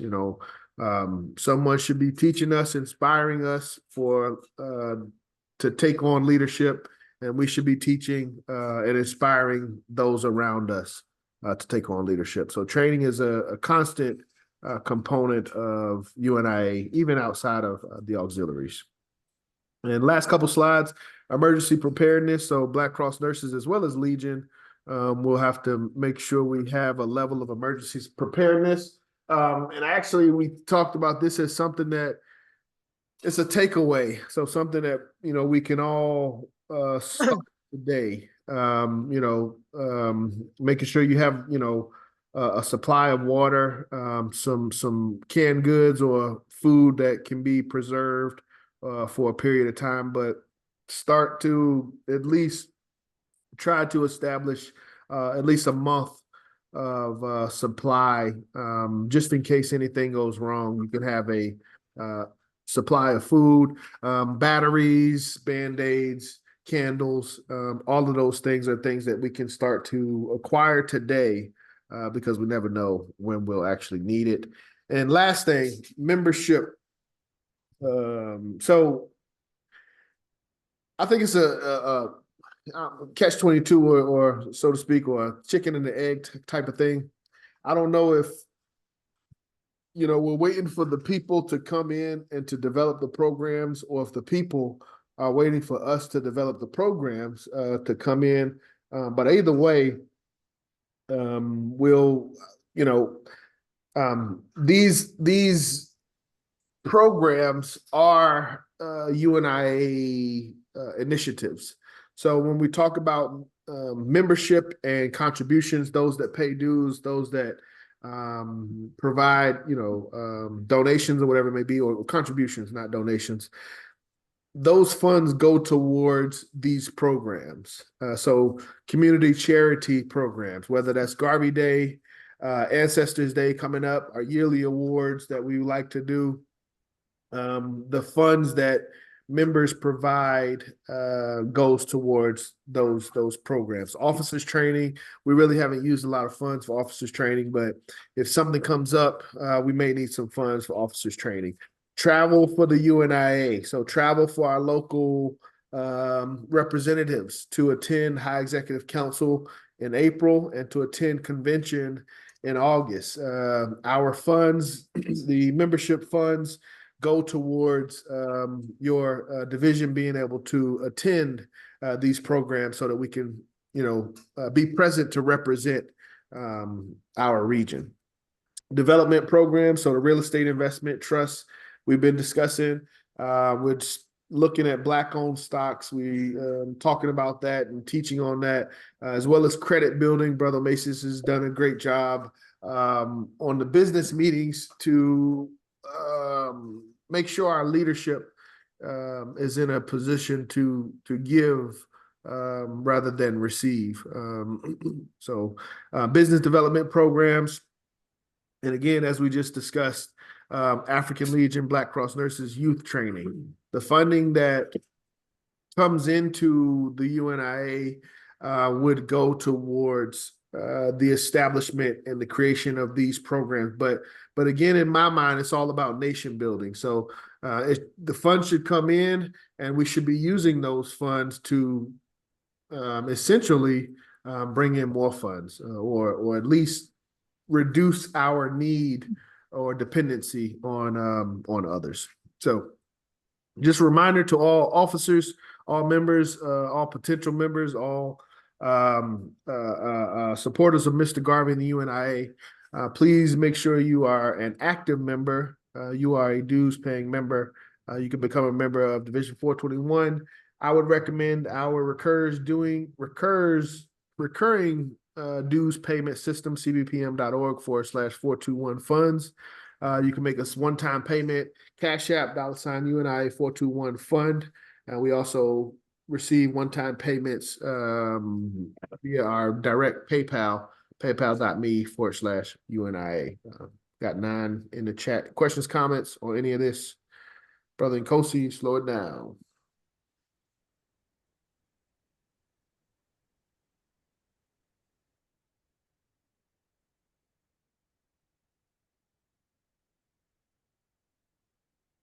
President Ross, did Yeah, you? I had a question. What when the assignment of active, I put that's why I put it in the chat. What are this is not all of them, but respectfully, because I'm going in I'm being, you trying to use the virtue of selfishness as of now, or right now I think I'm being narcissistic, and I apologize to the fellow members. Race first though.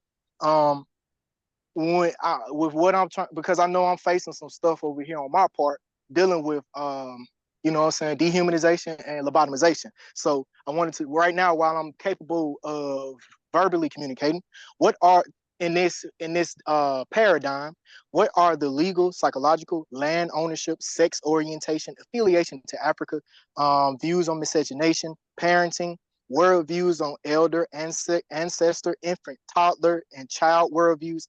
What are these? What are the requirements for an African to be assigned the status of active member in the African man's government? So, what are the requirements to be assigned the status of active member in the African man's government? Yeah, and I put some I guess suggested stipulations. Legal, like what is his legal status, overall, psychological status, mental state, land ownership. That's dealing with what I heard, the 5 things the African person is dealing with in the Americas: dehumanization by mass incarceration industry, police genocide, land ownership, homelessness, and gentrification, despiritualization, miseducation, and lack of access to wealth. Being able to be a active member, dues paying, like not knowing how to utilize his hands, as Booker T. LaFaro Washington stated, and dealing with miscegenation. You know what I'm saying? That's dealing with race first and parenting. You know what I'm saying? Not bringing on the seasoning process that happened in the slave communities, and the views on respect to elders. And then what is an elder though? And then respect to the ancestors and respect to the infant, toddler, and child. The African infant and toddler and child worldviews. Like what are these are the suggested stipulations to surround the defining definition for an assignment of active member in an African man's government. Like that, what would these requirements be? Yeah, based off on the Constitution, the UNIA Constitution and Preamble. Okay, Brother Macy. I'm sorry, Brother Macy got to drop off. Brother Nkosi, may I answer your question? Yeah, please. I yield. The question is, what are the requirements per the UNIA Constitution to be considered an active member? Yeah, I say. Okay. I've got the Constitution up here. Great question. All persons of the Black race are regarded as ordinary members of the Universal Negro Association, are entitled to consideration of the organization. Active members, so this is what defines an active member of the UNIA, are those who pay the monthly dues for the upkeep of the organization, who shall have first claim on the association for all benefits to be dispensed.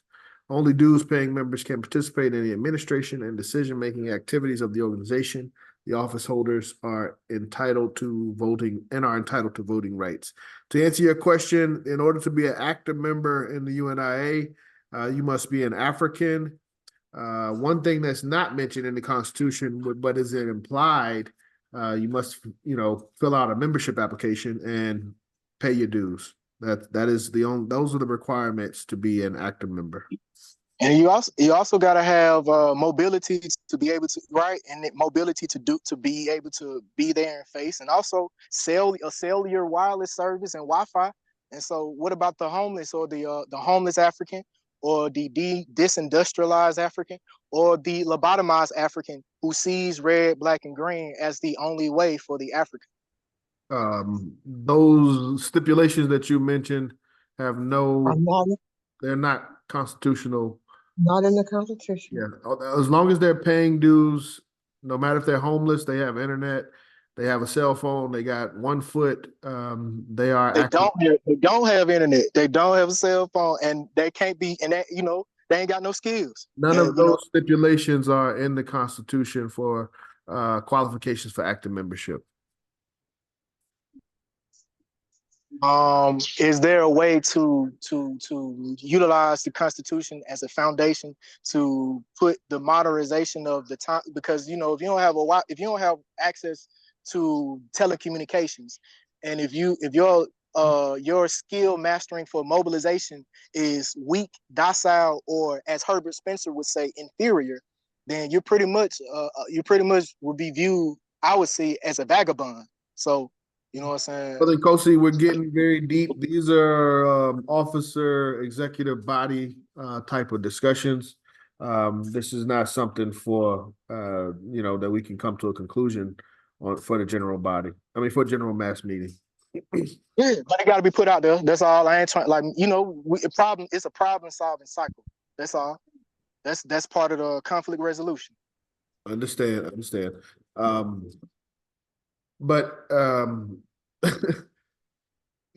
to get back to where we were, membership contributions. That is the fundamental component of our growth, our ability to have programs, to continue programs. Officers doing a great job. Active members, thank you. And please continue to pay your dues, and future members, we look forward to you activating your membership. President Ross, anything you want to say? I do have a brief report card of those that have paid dues this year.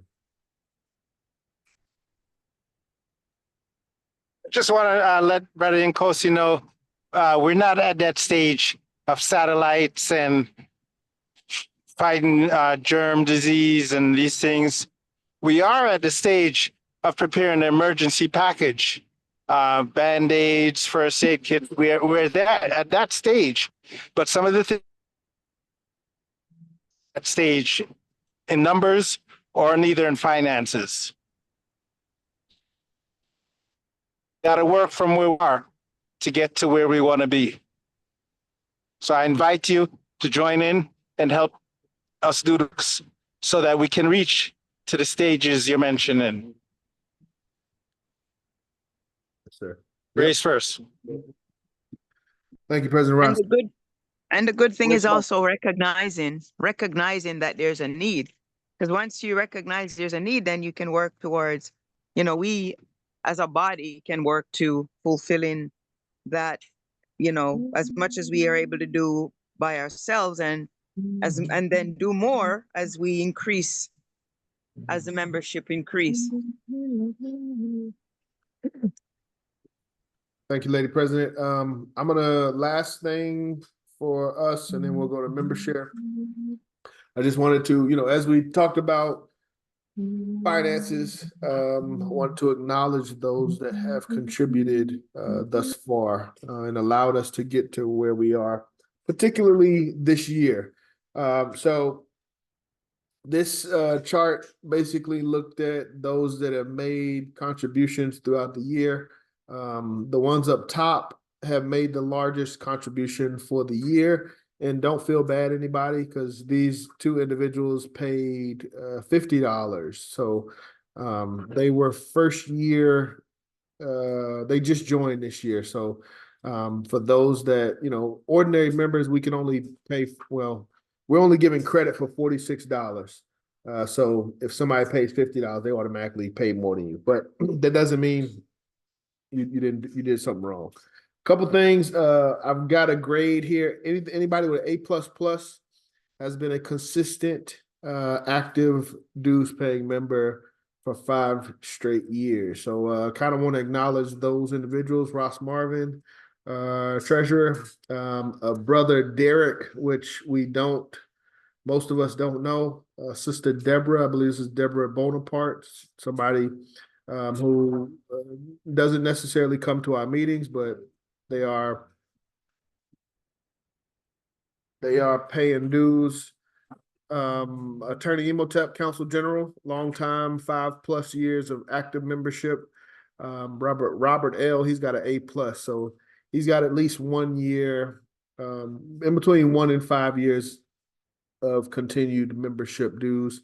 Myself, my wife, Brother Malik, our second vice president, has got a good 5-year track record, consistent. He actually contributes a little bit more than he has to. So thank you for that, Brother Malik.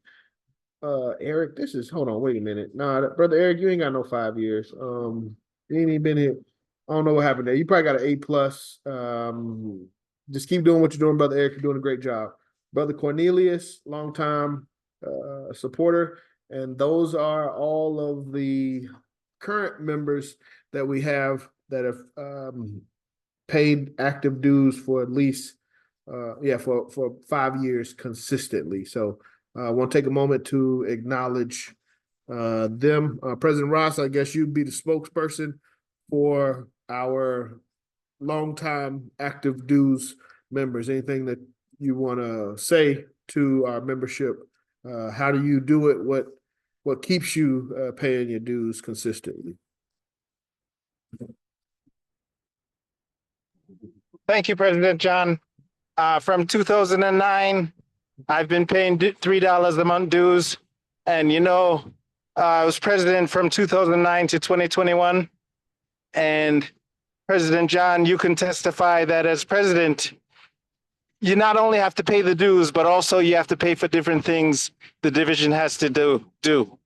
So extra funds was paid by the leadership and different members, but we have to definitely big up Attorney Imhotep, Brother Cornelius, yourself, your wife, and as you mentioned, we have certain members who've been paying their dues for more than 5 years, but you might not see them in the meeting. Mm-hmm.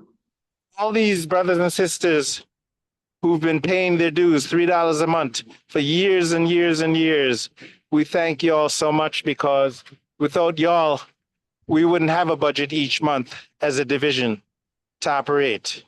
And I sent out a text this morning and let everybody know that we had a discussion yesterday in our executive group in reference to the costs and the expenses for Oman al-Griat Ancestor Day.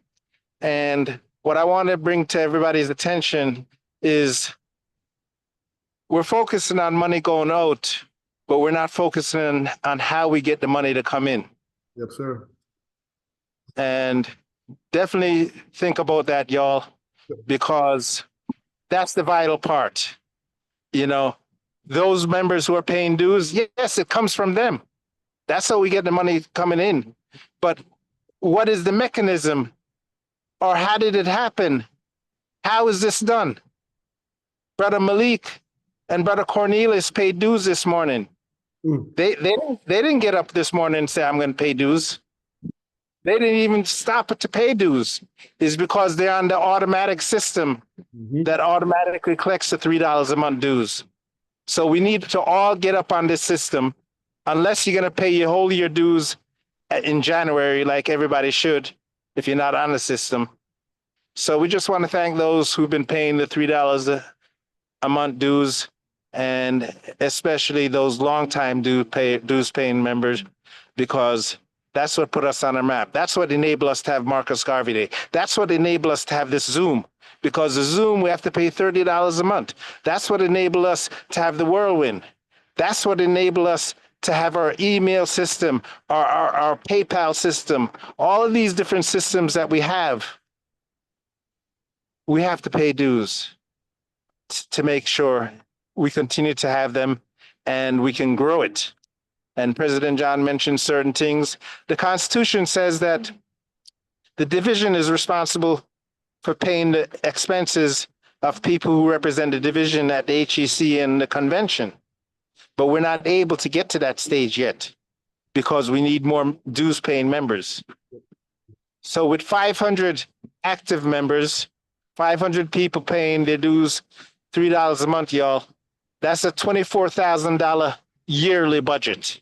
And approximately $5,000 will go to the parent body, but that will still leave us $18,000 a year of budget expenses for us to run our division. We can rent a bus, so everybody who want to go to the convention can go, or to the HEC. We can get a hotel. We can do a lot of things. But the number one thing that we can do is our Liberty Hall in Atlanta. That will give us the funds to have our own building in Atlanta, 500 active members. Yeah. So again, I'll pay dues for the rest of my life to 421 because this is where I love and this is my home and everything else. So race first. Thanks, President John, for the opportunity. Yes, thank you, President Ross, and thank you for your leadership. You set the foundation for, brothers and sisters like myself to have a division to come to here in the city of Atlanta. So what President Ross was speaking to, everyone should be seeing my screen. Make sure you got cbpm.org/421 funds. This is a link to our automatic dues paying system. Most people will want to hit the drop down and select option C. Option C pays charges you for yearly dues, just yearly dues. It doesn't include anything else. Option A, if you want to do yearly dues and your yearly Black government ID, you can select option A. Option B is the same as option A, but it charges you, instead of charging you once a year, it charges you $6 a month. So instead of $70 a year, you charge $6 a month. Option C, as I said, that's yearly, $49 one time in a year, takes care of all the yearly dues. Or the alternative for monthly, you can pay $4.28, and that's the bare minimum. So that's the very minimum that we want everybody signed up for, at least contributing your $4.28 a month. And the reason why it's $4.28 because there's a charge to use this system. So after that charge, then $3 comes into the division. But highly recommend, highly promote to use the automatic recurring system. Lady President. I was gonna say, can you pay for like 2 years? Because the recurring doesn't give you a reminder when it's time to pay again. So if you're not tracking it and see, sometimes you might miss it. True. True. Can you pay for 2 years or? No, we don't. If I may, President John, yeah. The recurring system continues the next year. Just like it doesn't, once you sign up on the recurring system, it goes on forever until you stop it. Yeah. Okay, just got to sign up for it then. Yes. I use the recurring system. Attorney Imhotep used the recurring system. Brother Malik and Cornelius are all officers that I know have that are currently using the system. Okay, I'll sign up for it because I don't think I'm on it. Yeah, it comes out monthly, Sister Diane.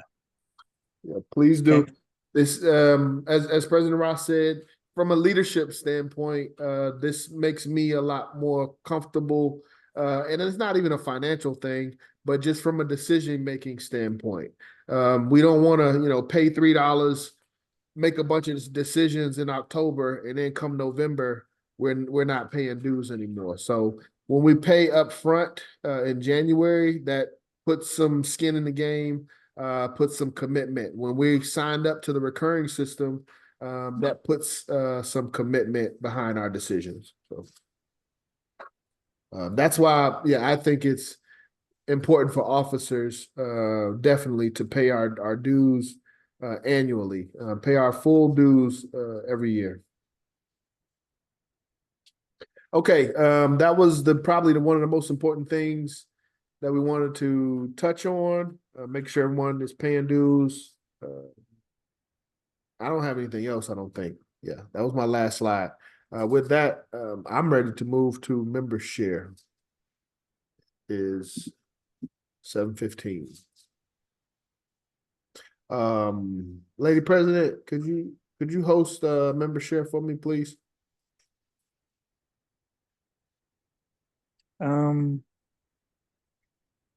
I don't have control of the dashboard, but I'll do my best. Can you see the names? I can. Just go down the names, sisters first. I prefer elders first, but sisters, then brothers. Thank you, Lady President. Okay. Okay, so I'll share first. My name's on the list first, so not too much to share. We have thank you guys for your vote of confidence as far as making me the new lady president. As I said earlier, that you know, I am appreciative, and I will do my best to fill the role, to fulfill the role. You know, do what I need to do, and then some. My whole thing is, you know, teamwork. Teamwork makes the dream work, regardless of the role. You know, if we're going to work together as a team, I think, regardless if you're called president or vice president, for it to work, we all have to be on the same page and work together for the better good. And for those of you that were on the Tuesday training of Race First,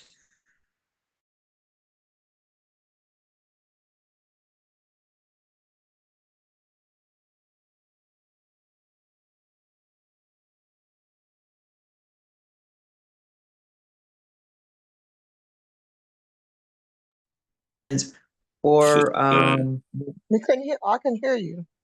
Okay. You're not hearing me at all? Yeah, you just came back. Oh dear goodness. What did you hear last?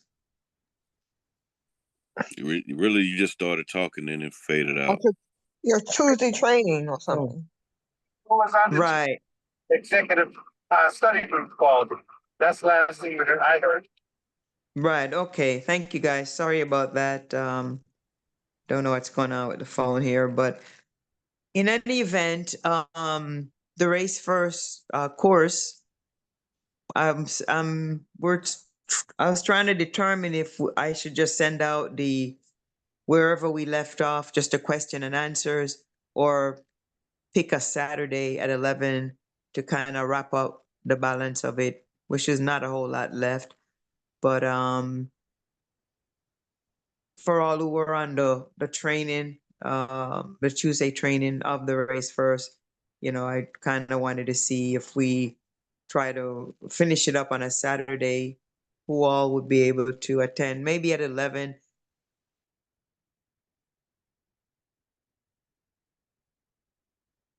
Meeting or something like that going on. So I was just going to send out the questions alternatively and just kind of, you know, call it a wrap until we do the next one.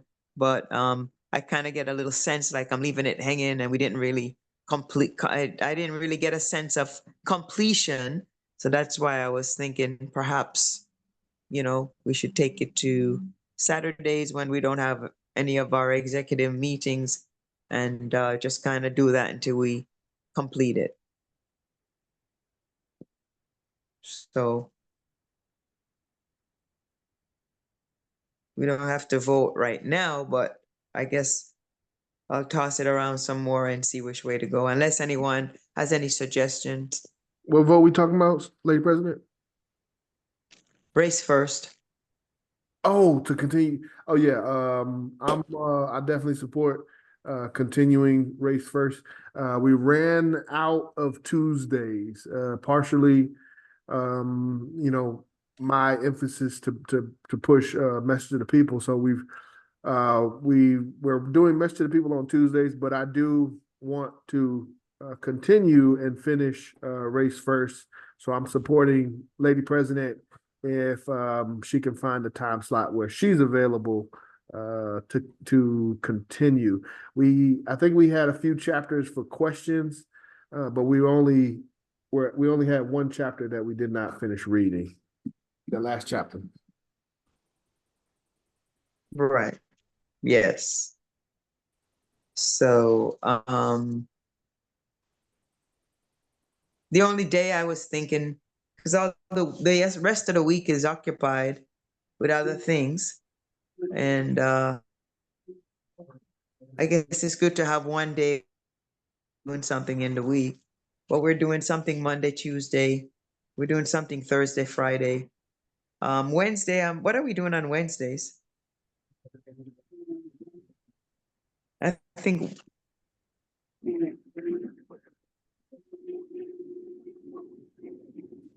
are you guys hearing me? Yes, Sister Diane. Yes, we. That's the president's call on Wednesdays with the parent body. Okay, that's first Wednesdays. But my suggestion, Sister D, is that if it was one Saturday, yeah, do the one Saturday. But it seemed like it's not going to be one Saturday. And I thought that we had finished the reading of Race First, and we was just going over the questions for the different. Lines. So I think I would vote for the option that you mentioned with sending out the questionnaire to those who attended the class, and just to take one more class and wrap it up. But Sister D, you're so deep and intense, you're gonna need 5 more classes to wrap it up, to cover everything you want to do. And I wouldn't suggest that. I would just, if we didn't read chapter 12, the last chapter, read the last chapter. Do whatever you're gonna do in one more Saturday session, not 5 Saturday sessions. To me, that doesn't make sense. And send out the questions to everybody. I don't know about the answers, but we're gonna do it again. It's not the last time we're gonna do Race First. Okay. That's just me speaking personally. Everybody else, Sister Diane is asking, what do you all feel?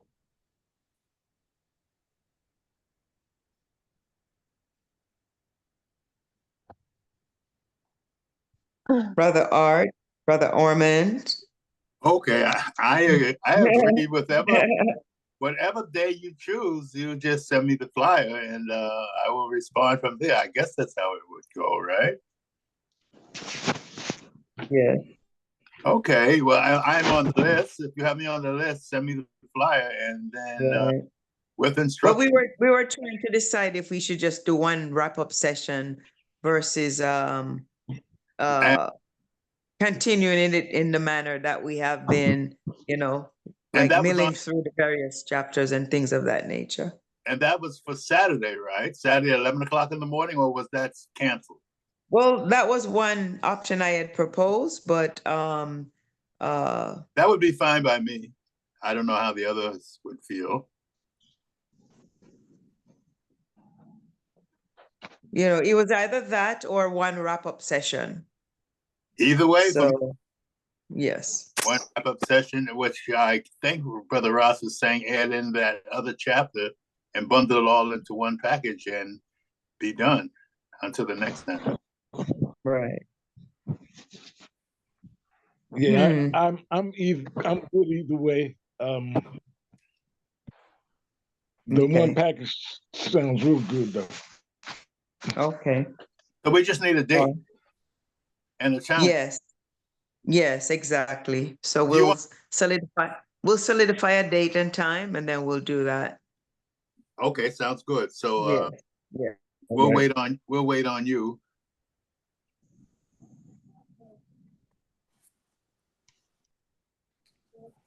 I'm open for most days, let's put it that way. In the evening is fine. Okay. All right then. All right. So moving right along. Mama Amina is the next lady on the list. So Mama Amina, can you hear us? Yes, now I hear you. Whenever you want to do it, I'm for it. Okay. And did you have anything to share today? No. All right. Well, thank you for asking. Thank you. Thank you for being on the call, Mama Amina. Thank you. Appreciate you. Okay, so let me see. Then we have Cecily, Sister Cecily. Hey, family. Greetings. Race first. Race first. Just a reminder, remember that the sewing class is every Sunday. If you want to learn how to sew, it's at the Village Skate Park every Sunday at, I have to look up the time. I think it's 6. Okay. I don't really have much else, but I will say that I'm ready to do what's needed with the recent shift in our leadership. And also, I'm looking forward to Ancestors Day. I hope that we have a lot of participation. We've worked hard on it. And yeah, stay safe. Race first. Race first. Thank you, Sister Cecily. Okay, so Dr. Kuda. Greetings, Dr. Kuda. Anything to share today? Greetings, President Diane and everybody. Not really right now. Just enjoying learning everything that has been shared. Very eye-opening. And I'm grateful to be here. Thank you. Awesome. Great to have you. Thank you, Dr. Kuda. Okay.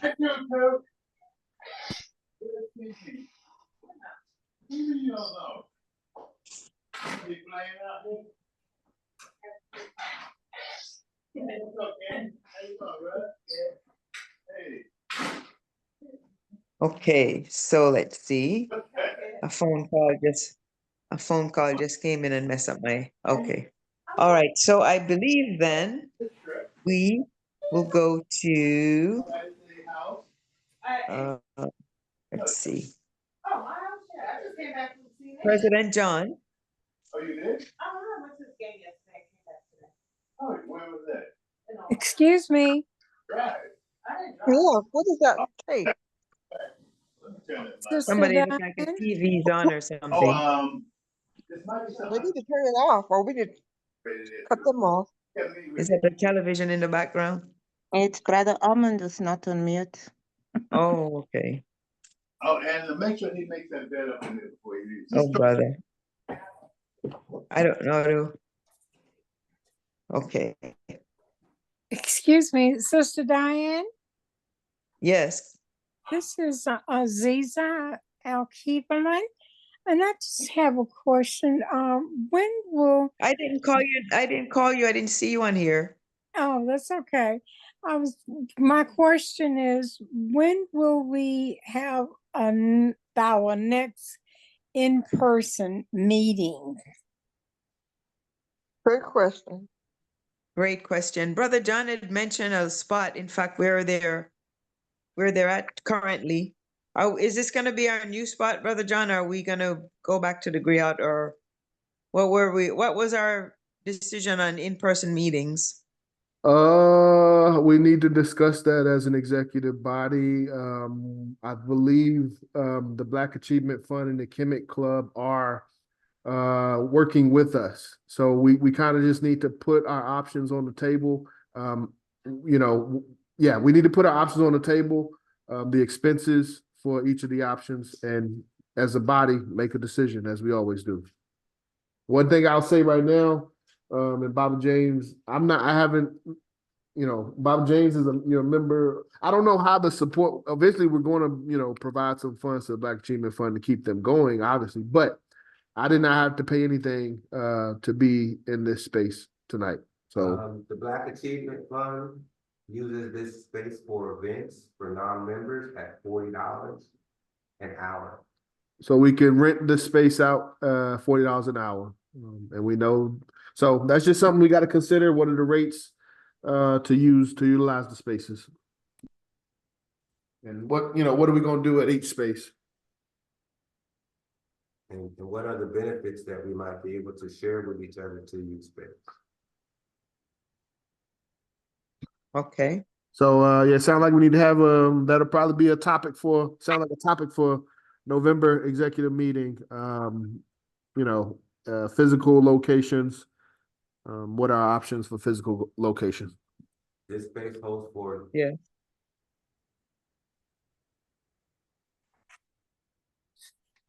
Okay.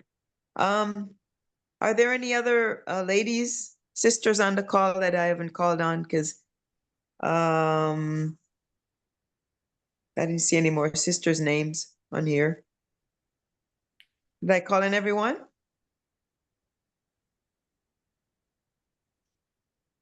Are you guys hearing me still? Yes, I'm hearing you. Okay. Oh, Sister Diane. Yes.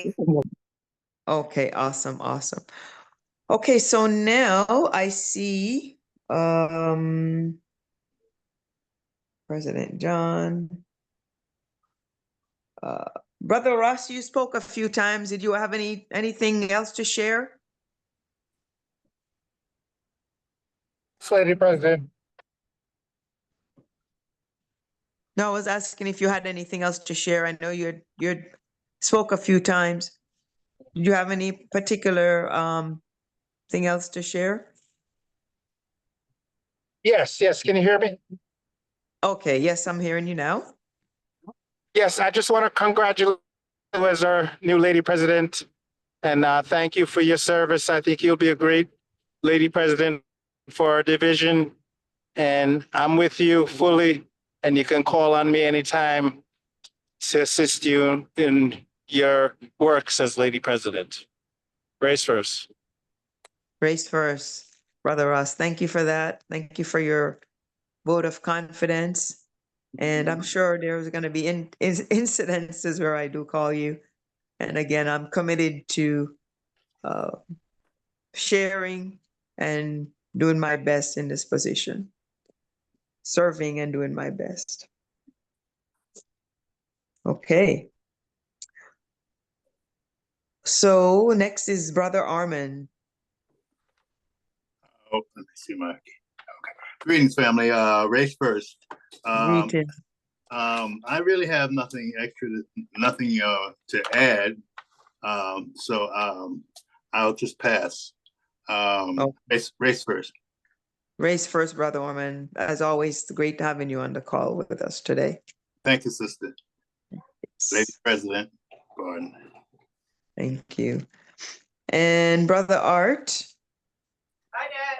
Bye, Taj. See you tomorrow. Race first, family. Race first, Brother Art. I just want to say congratulations, Diane. I think you'll be excellent. Wow. I have nothing else to share except peace and blessings to the family. Everybody take care of your children and be safe. Race first. Race first. Thank you, Brother Art. And please, anyone is welcome to, share ideas and suggestions. Because I'm learning, every day, and I don't know everything. And I humbly embrace suggestions and things of that nature. So if I actually had an office and there was a door on it, it would be an open door for ideas, suggestion, and exchanging and making whatever we're doing better. So I'm all about that. And thanks again, Brother Art. Welcome. Thanks. Great having you on the call today, as always. Okay, so let's see. Dr. Shams is next. Race first. Race first, Dr. Shams. Yes, my website as usual. I have a curriculum on there, be it I have a military background. I have a curriculum on there for the African Legion, if anyone is interested. I have various different topics herbal first aid, holistic health treatments and all, exercises, diet, martial arts, different things like that there. Different things that we should look into, you know, and different things that we should learn for the African Legion, if anyone is interested. And I'm sharing that with other organizations also who are very interested. You know, unlike some of the reception I get here at times, but that's okay because it picks up along the way. But my website is not helpful USA legislations people.bravesites.com. That's not helpful USA legislations people.bravesites.com. I'm also living in a veterans residence just to show you how much military background I have. I was in the Cadet, Boy Scouts, and Marine Corps. Right Wow. now, I'm living in a veterans residence. So, I mean, I have things to offer if anyone's interested, but I haven't been getting no interest in reception, you know, in the way I would like so far. So I don't know. And Trump might take the whole site down because I attacked him a whole lot on that site too if he get in there. So it might be gone soon. You don't have to worry about it. I hope we don't have rejoicing session when that happens, but maybe we could protect it too. I don't know. Peace and race first. Peace and race first, Dr. Shams. I'm thinking that we were talking about the auxiliary services earlier. I'm thinking that maybe on one of our call, you know, we could arrange for you to point out some of the things that could be beneficial because, you know, as you say, you're not getting the reception that you could and should be getting. And if you have things that is helpful and beneficial, I think we should at least pay the respect of dedicating some time to hearing about some of it, even if it's just, even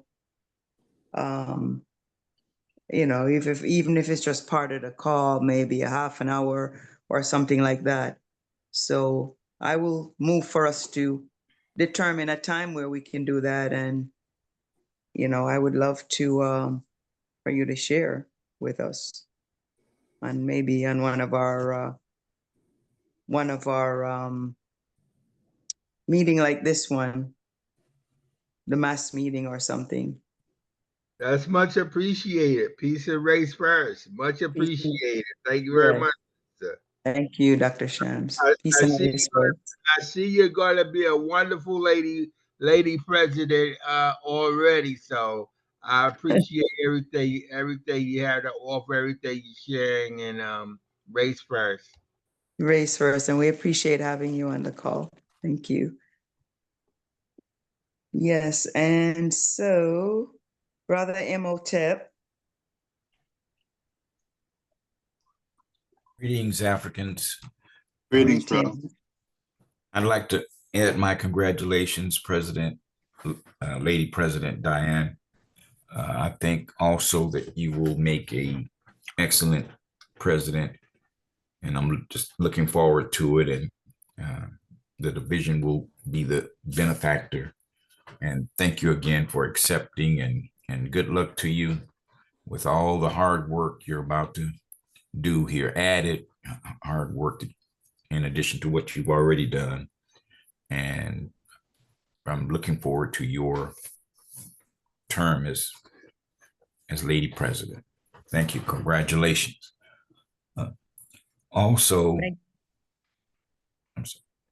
Also, I want to ask President John, I don't see him on there now. My Queen Aziza should also, her name should also be one of the recurring dues paying members here. And he mentioned me, and I just want to make certain that Aziza is also mention, and make certain she's also a recurring dues paying member. And that's it.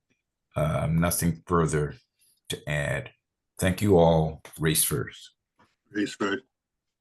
Thank you, Brother Imhotep. Race first. Thank you for joining us on the call today.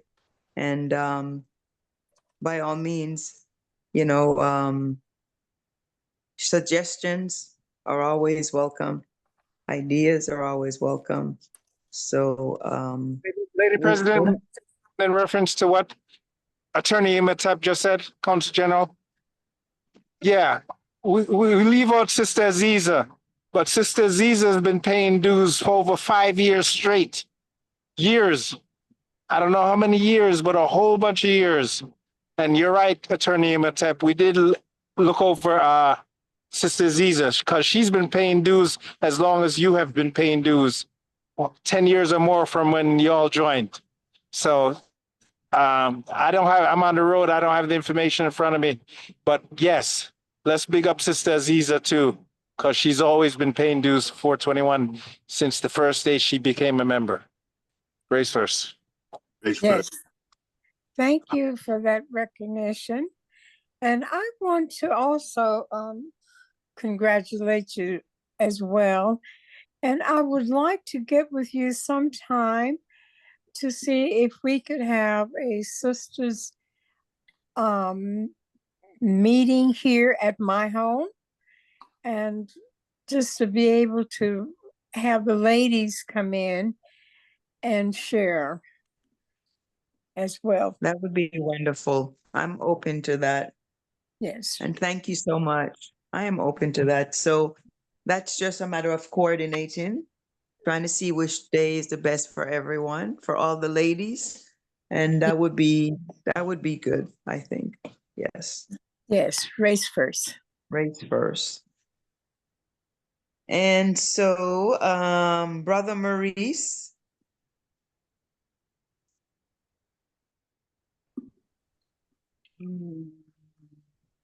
Yes. Yes, this is Brother Maurice. I'm just timing in. I think everything is phenomenal. I think that you would make a great president. You don't have any narcissistic tendencies, which I think is excellent. You're open to feedback. And I think one of the things that we need to pay attention to is taking care of our personalized health. Because often we as leaders and those in the movement often neglect their health. I think a lot of our leaders would still be here if they listened to the advisees that were set for them. Malcolm X burnt himself out. Martin Luther King burnt himself out. And they burnt themselves out to the point where they didn't take heed to the advice that was given to them, even though they were fighting the fight. But we often overlook those things.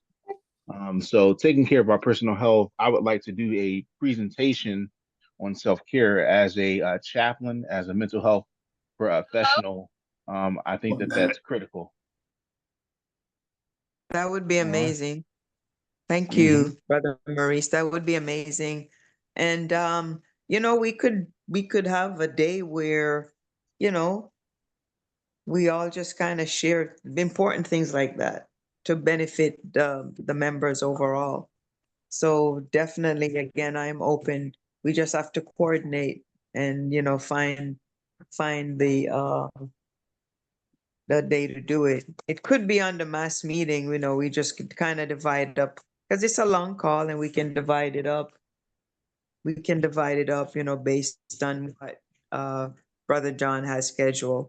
So I am definitely open to that, Brother Maurice. Oh, that is excellent. That is excellent. Thank you. Yes, thank you so much. Thank you for your vote of confidence as well. No problem. Yes. Lady Now President. Yes. Lady President. Yes. And brothers and sisters, keep in mind that whatever we do in the division, it should fall under the office. So when Chaplain Mitchell talking about a mental health clinic, it should fall under the Black Cross nurse office, because that's what Okay. the purpose of the Black Cross nurse is. So we don't want to do things haphazardly, but we want to do things within our offices that falls within the different offices. So that way we can do things from an organized perspective. Thank you for that, Brother Ross. That is a good point. So perhaps when we do the next Black Cross nurse meeting, if that's not too early for Brother Maurice, then he could, present up for a portion of that meeting, which is Certainly. Friday. Are we still on Fridays, right? Okay, we have to coordinate it, but yes, Brother Maurice. So thank you for that again, and we will compartmentalize to keep it organized. And I think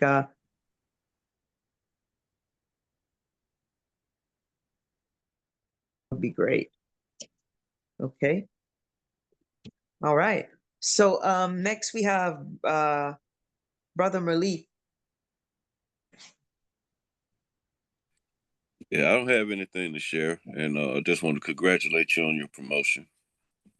Thank you, Brother Malik. And thank you for joining us today. As always, it's great to have you. Okay, I see one that says iPad, but it doesn't say who, just says iPad. That was Aziza. Okay. Sister Aziza, did you have anything else to share or? I just have a question regarding the Black nurses. Is it my understanding that you do not have to be a registered nurse? Yes, you do not have to be a registered nurse. However, I know that some of the divisions, and in particular, the New York division, happen to have quite a few members who are registered nurses, which is nice. So, but my understanding is that, for certain training and things of that nature, we would have to seek out where we could get training for basic stuff like CPR, performing the Heimlich maneuver if someone needs it, basic,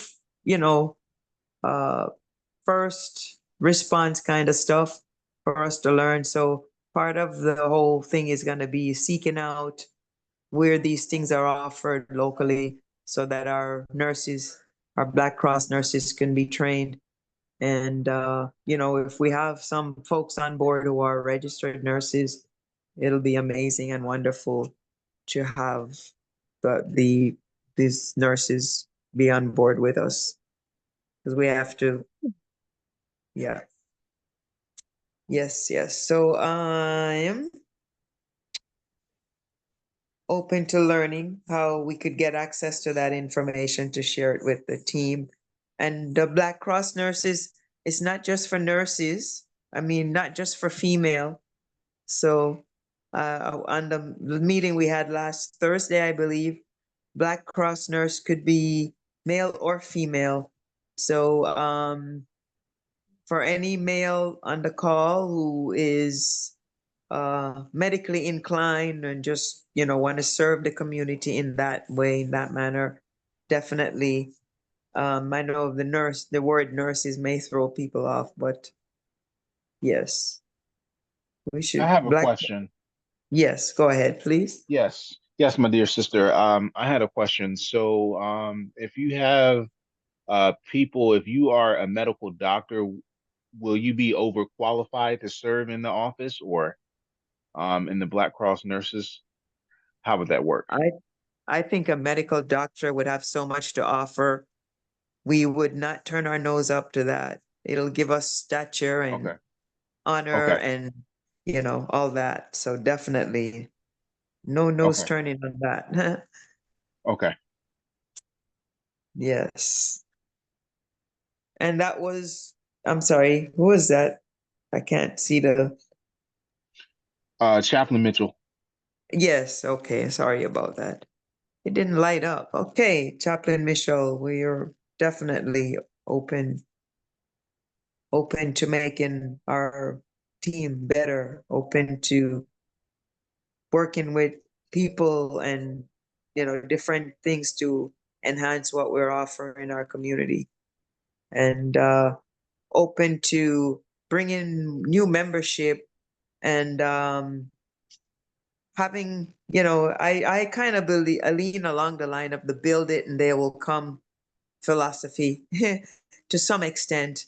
So I think when we're enlightening the new members with all the things we're offering, it's all a plus, plus to helping to increase our membership, to revive things to where, we have our 500 members and beyond. So definitely anything that can help, I'm open.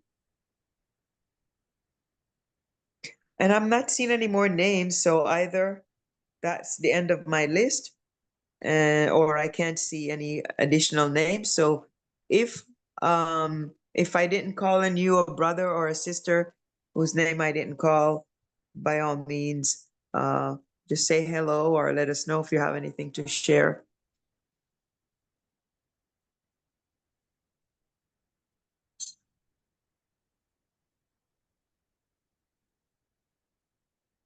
Okay, so I believe all the members have shared, President John, and I'll go ahead and give the floor back to you.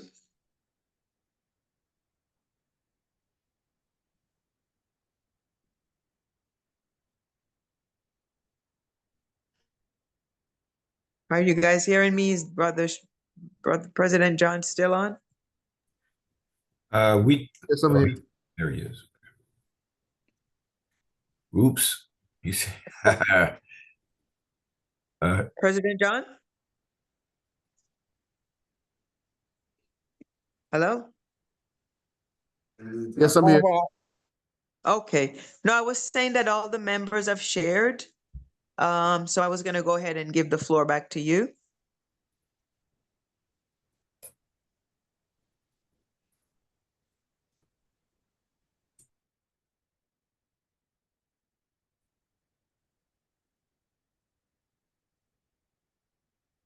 Bubba James is there. I don't think we'd call on Bubba James. Yeah, President John. Yes, I'm here. Yeah, we have finished. So she's turning it back over to you. Okay. Bobby James, you want to share? And if Bubba James wants to add something. Hi, Bubba James. Race first. How's everybody doing? Congratulations, Teacher Diane, on your new appointment. Thank you. Like always, I want to remind all our members that we are practicing African nationalism. We have the opportunity to recruit and bring new members in. If you have a cell phone and you know how many contacts you have, and of those contacts, all of them that are Black people are not registered members of the UNIA, you might want to consider, what are we actually doing? If you're on these calls and we're not bringing new membership in, you might want to consider, what are we actually doing? If you recognize that there's things that we need as a community, as a nation, as people, and we only go so far as to talk about that need and not necessarily take the responsibility for changing or satisfying that need, we might want to reconsider what it is we're actually doing. We want to practice race first all the time. We want to practice race first all the time. We want to practice race first all the time. And I'm going to end by saying race first all the time. Race first. Thank you, Bob James. Race first, and thank you for sharing, Brother James. Yes, that's a good point. We have to utilize, I mean, we take it for granted. We have a phone with various contacts, and sometimes we don't even think, well, these people could be active members, contributing, sharing, and learning. So let's not overlook our phones and our contacts. Yes. Race first, everyone. Race first. Thank you, Sister Diane. Thank you, Lady President. Just briefly, future programs. This Thursday, we will be in person at the Omanala Griot. celebrating our African-centered approach to this Halloween celebration. Ancestors Day is what we'll be calling it. We'll provide some information on some of our ancestors, Dr. Francis Cress Welsing, Fred Hampton, Marcus Garvey, Booker T. Washington, and Fannie Lou Hamer. I think there may be a couple more, but we're going to give a small 30-minute presentation on some of our ancestors, honor our ancestors on this day, as well as provide some treats for the children. Let me show my picture of that for those that haven't seen it. But again, when it comes to resources and funding, this is why this stuff is so important. It allows us to have these types of programs. I'm not ready for that yet. 1 second. President John, we should mention that Ancestor Day, this is our 3rd annual Ancestor Day we're having, right? Yes. So Yes, we missed a year, but it's our 3rd annual. yes, so it's an annual program of our division, more than just we're just calling it Ancestor Day, but it's part of our division. Yes. Annual division program. Posted this on our Facebook, but instead of, because we're trying to counter the mentality of sugar and sweets for the children, so we're trying to bring some healthy alternative. We got some fruit-based, what is that? Like licorice or things, some fruit, 100% juice, 100% fruit, what is that? Fruit snacks and some granola bar type things, and some trail mix as well. So thank you to our officers and all contributors to Division 421. It allows us to host these programs without a major burden to our account. So that's our next upcoming event. Please make yourself available. October 31st, Omanala Griot. And the other thing was What time does it start? 6 p.m. We will start the program. Thank you. Thank you. Also working with Chicago Division 429. We're working to continue a promotion for monthly collaborative programs. It's funny. It's like when we do come together, it's like every time we come together, people say we need to have more meetings.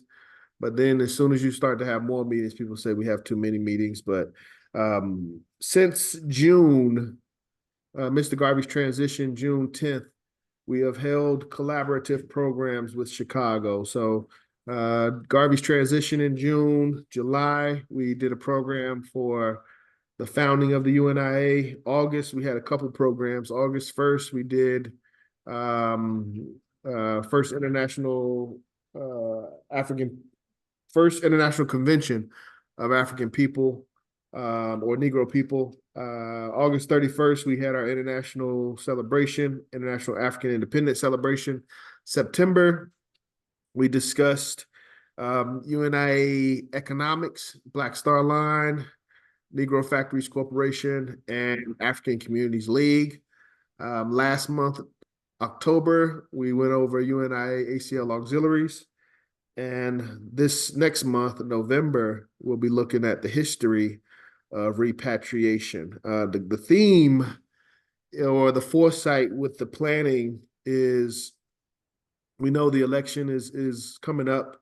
So we're not discussing the election. We're not, giving suggestions on what people should do in regards to United States politics, but we are providing a alternative from the teachings of Mr. Garvey.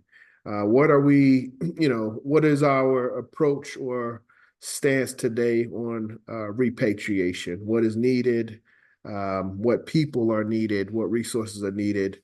And how we can continue to make sure that doesn't become a lost priority for UNIA as a whole. So those are my two announcements, the two upcoming programs. Outside of that, Tuesday officers training will continue. We did the introduction, foreword, and preface last Tuesday. So we'll officially start lesson 1 this coming Tuesday. So those are the 3 updates for everyone to be aware of, particularly officers. Questions, comments for me? And did you need additional things for if people wanted to bring anything additional and for Thursday? Bring some additional contributions. Okay. And that's at 6 o'clock at the Griot. Yes. Okay. Yeah, we have enough to give away for the children. Is there anything else that we needed for setup? I don't think so. We just, because the griots got the chairs and the tables. I don't think we were doing, I mean, maybe some tablecloths. But we'll have some plastic bags when we'll be making some goodie bags for the children. The expectation is children come in, sit for half an hour, get some information, learn about their ancestors, allow the adults to honor their ancestors, and then allow the children to, have some treats as they leave. So. That sounds good. All right. Thursday, 5 p.m. we start setting up. The program starts at 6.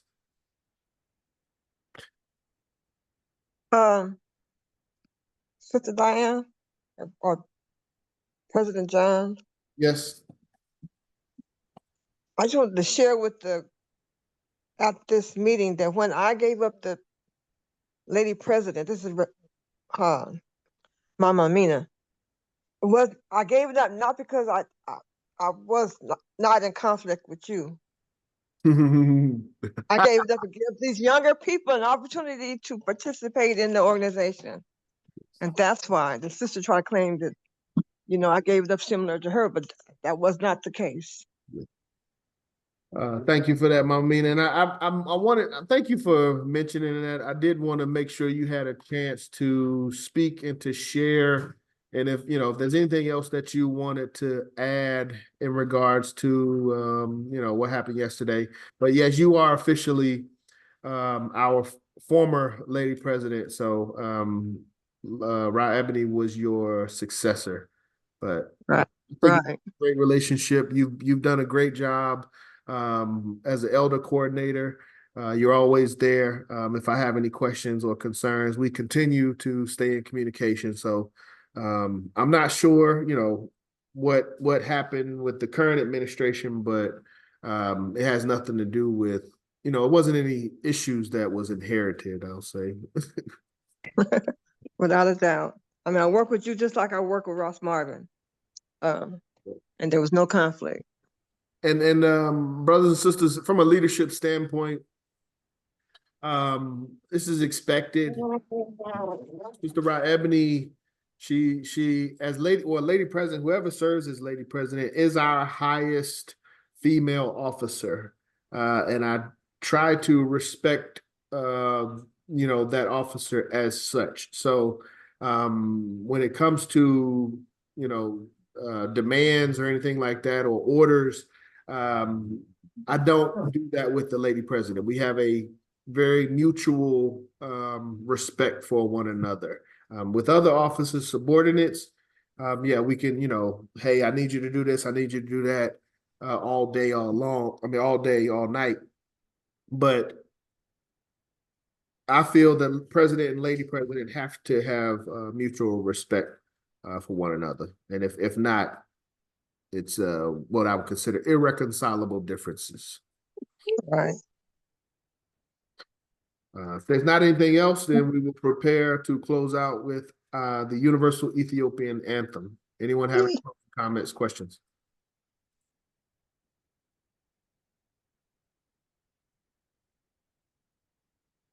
All right. Great meeting, everybody. We're wrapping up 2024. This is our, next month or next meeting will be in November. wrapping out the year. We need to, if we want to do awards, we got to get awards together. We need to bring something for the November executive meeting. We need to have some plans for that, a date, start putting some plans together. Also, Kwanzaa. If we want to do anything in December for Kwanzaa, we also need to start those discussions. But plan to, finish out the year as best we can, and continue to do what we've been doing. Encourage membership, encourage active dues. That's all I got.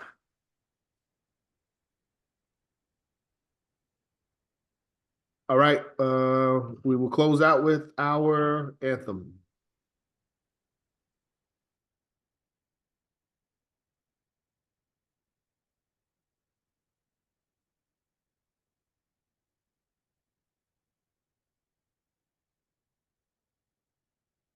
Ethiopia, the land of our fathers, the land where the gods love to be. As storm cloud at night suddenly gathers, our armies come rushing to thee. We must in the fight be victorious, when swords are thrust outward to gleam. For us will the victory be glorious, when led by the red, black, and green. Advance, advance to victory, let Africa be free. Advance, advance to meet the foe. Advance, advance to meet the foe. With the might of the red, the black, and the green. With the might of the red, the black, and the green. Ethiopia, the tyrant's falling, who smote thee upon thy knees, and thy children are lustily calling from over the distant seas. Jehovah, the Great One, has heard us, has noted our sighs and our tears. With the spirit of love, he has stirred us to be one through the coming years. Advance, advance to victory, let Africa be free. Advance, advance to meet the foe. Advance, advance to meet the foe. With the might of the red, the black, and the green. With the might of the red, the black, and the green. O Jehovah, thou God of ages, grant unto us sons that thee. The wisdom thou gave to thy sages, when Israel was sore in need. Thy voice from the dim has spoken, Ethiopia shall stretch forth the hand. By thee shall our fetters be broken, and heaven bless our dear fatherland. Advance, advance to victory, let Africa be free. Advance, advance to meet the foe. Advance, advance to meet the foe. With the might of the red, the black, and the green. With the might of the red, the black, and the green.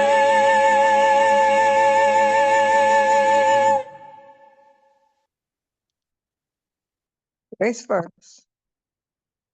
If Michael played today, Yeah. he probably Why does Kenny keep doing that? Okay. average almost 50 a game. How many points a game? Sorry about that. This YouTube is crazy. Facebook. All right, brothers and sisters, thank you. We've had a great meeting. We will close out. Who we got? Any officers? Brother Malik. Thank you and good night, everyone. Peace and love. Thank you. Thank you. Thank you. Peace and love. Brother Malik, you there? Hold on, we got to get our motto and our slogan. Yeah, I'm here. If you could please hit us with a motto and slogan. Ready, Rod? Put the fist in the air. Repeat after me. One God. One God. One God. One aim. One aim. One destiny. One destiny. Africa. Africa. For the Africans. For For the the African. Those at home. Those at home. And those abroad. And those abroad. Race Up first. you mighty race, you can accomplish what you will. Up you Up mighty you mighty race, you can accomplish what you will. Right, Dr. Shams. All right, family. Race first. Race first.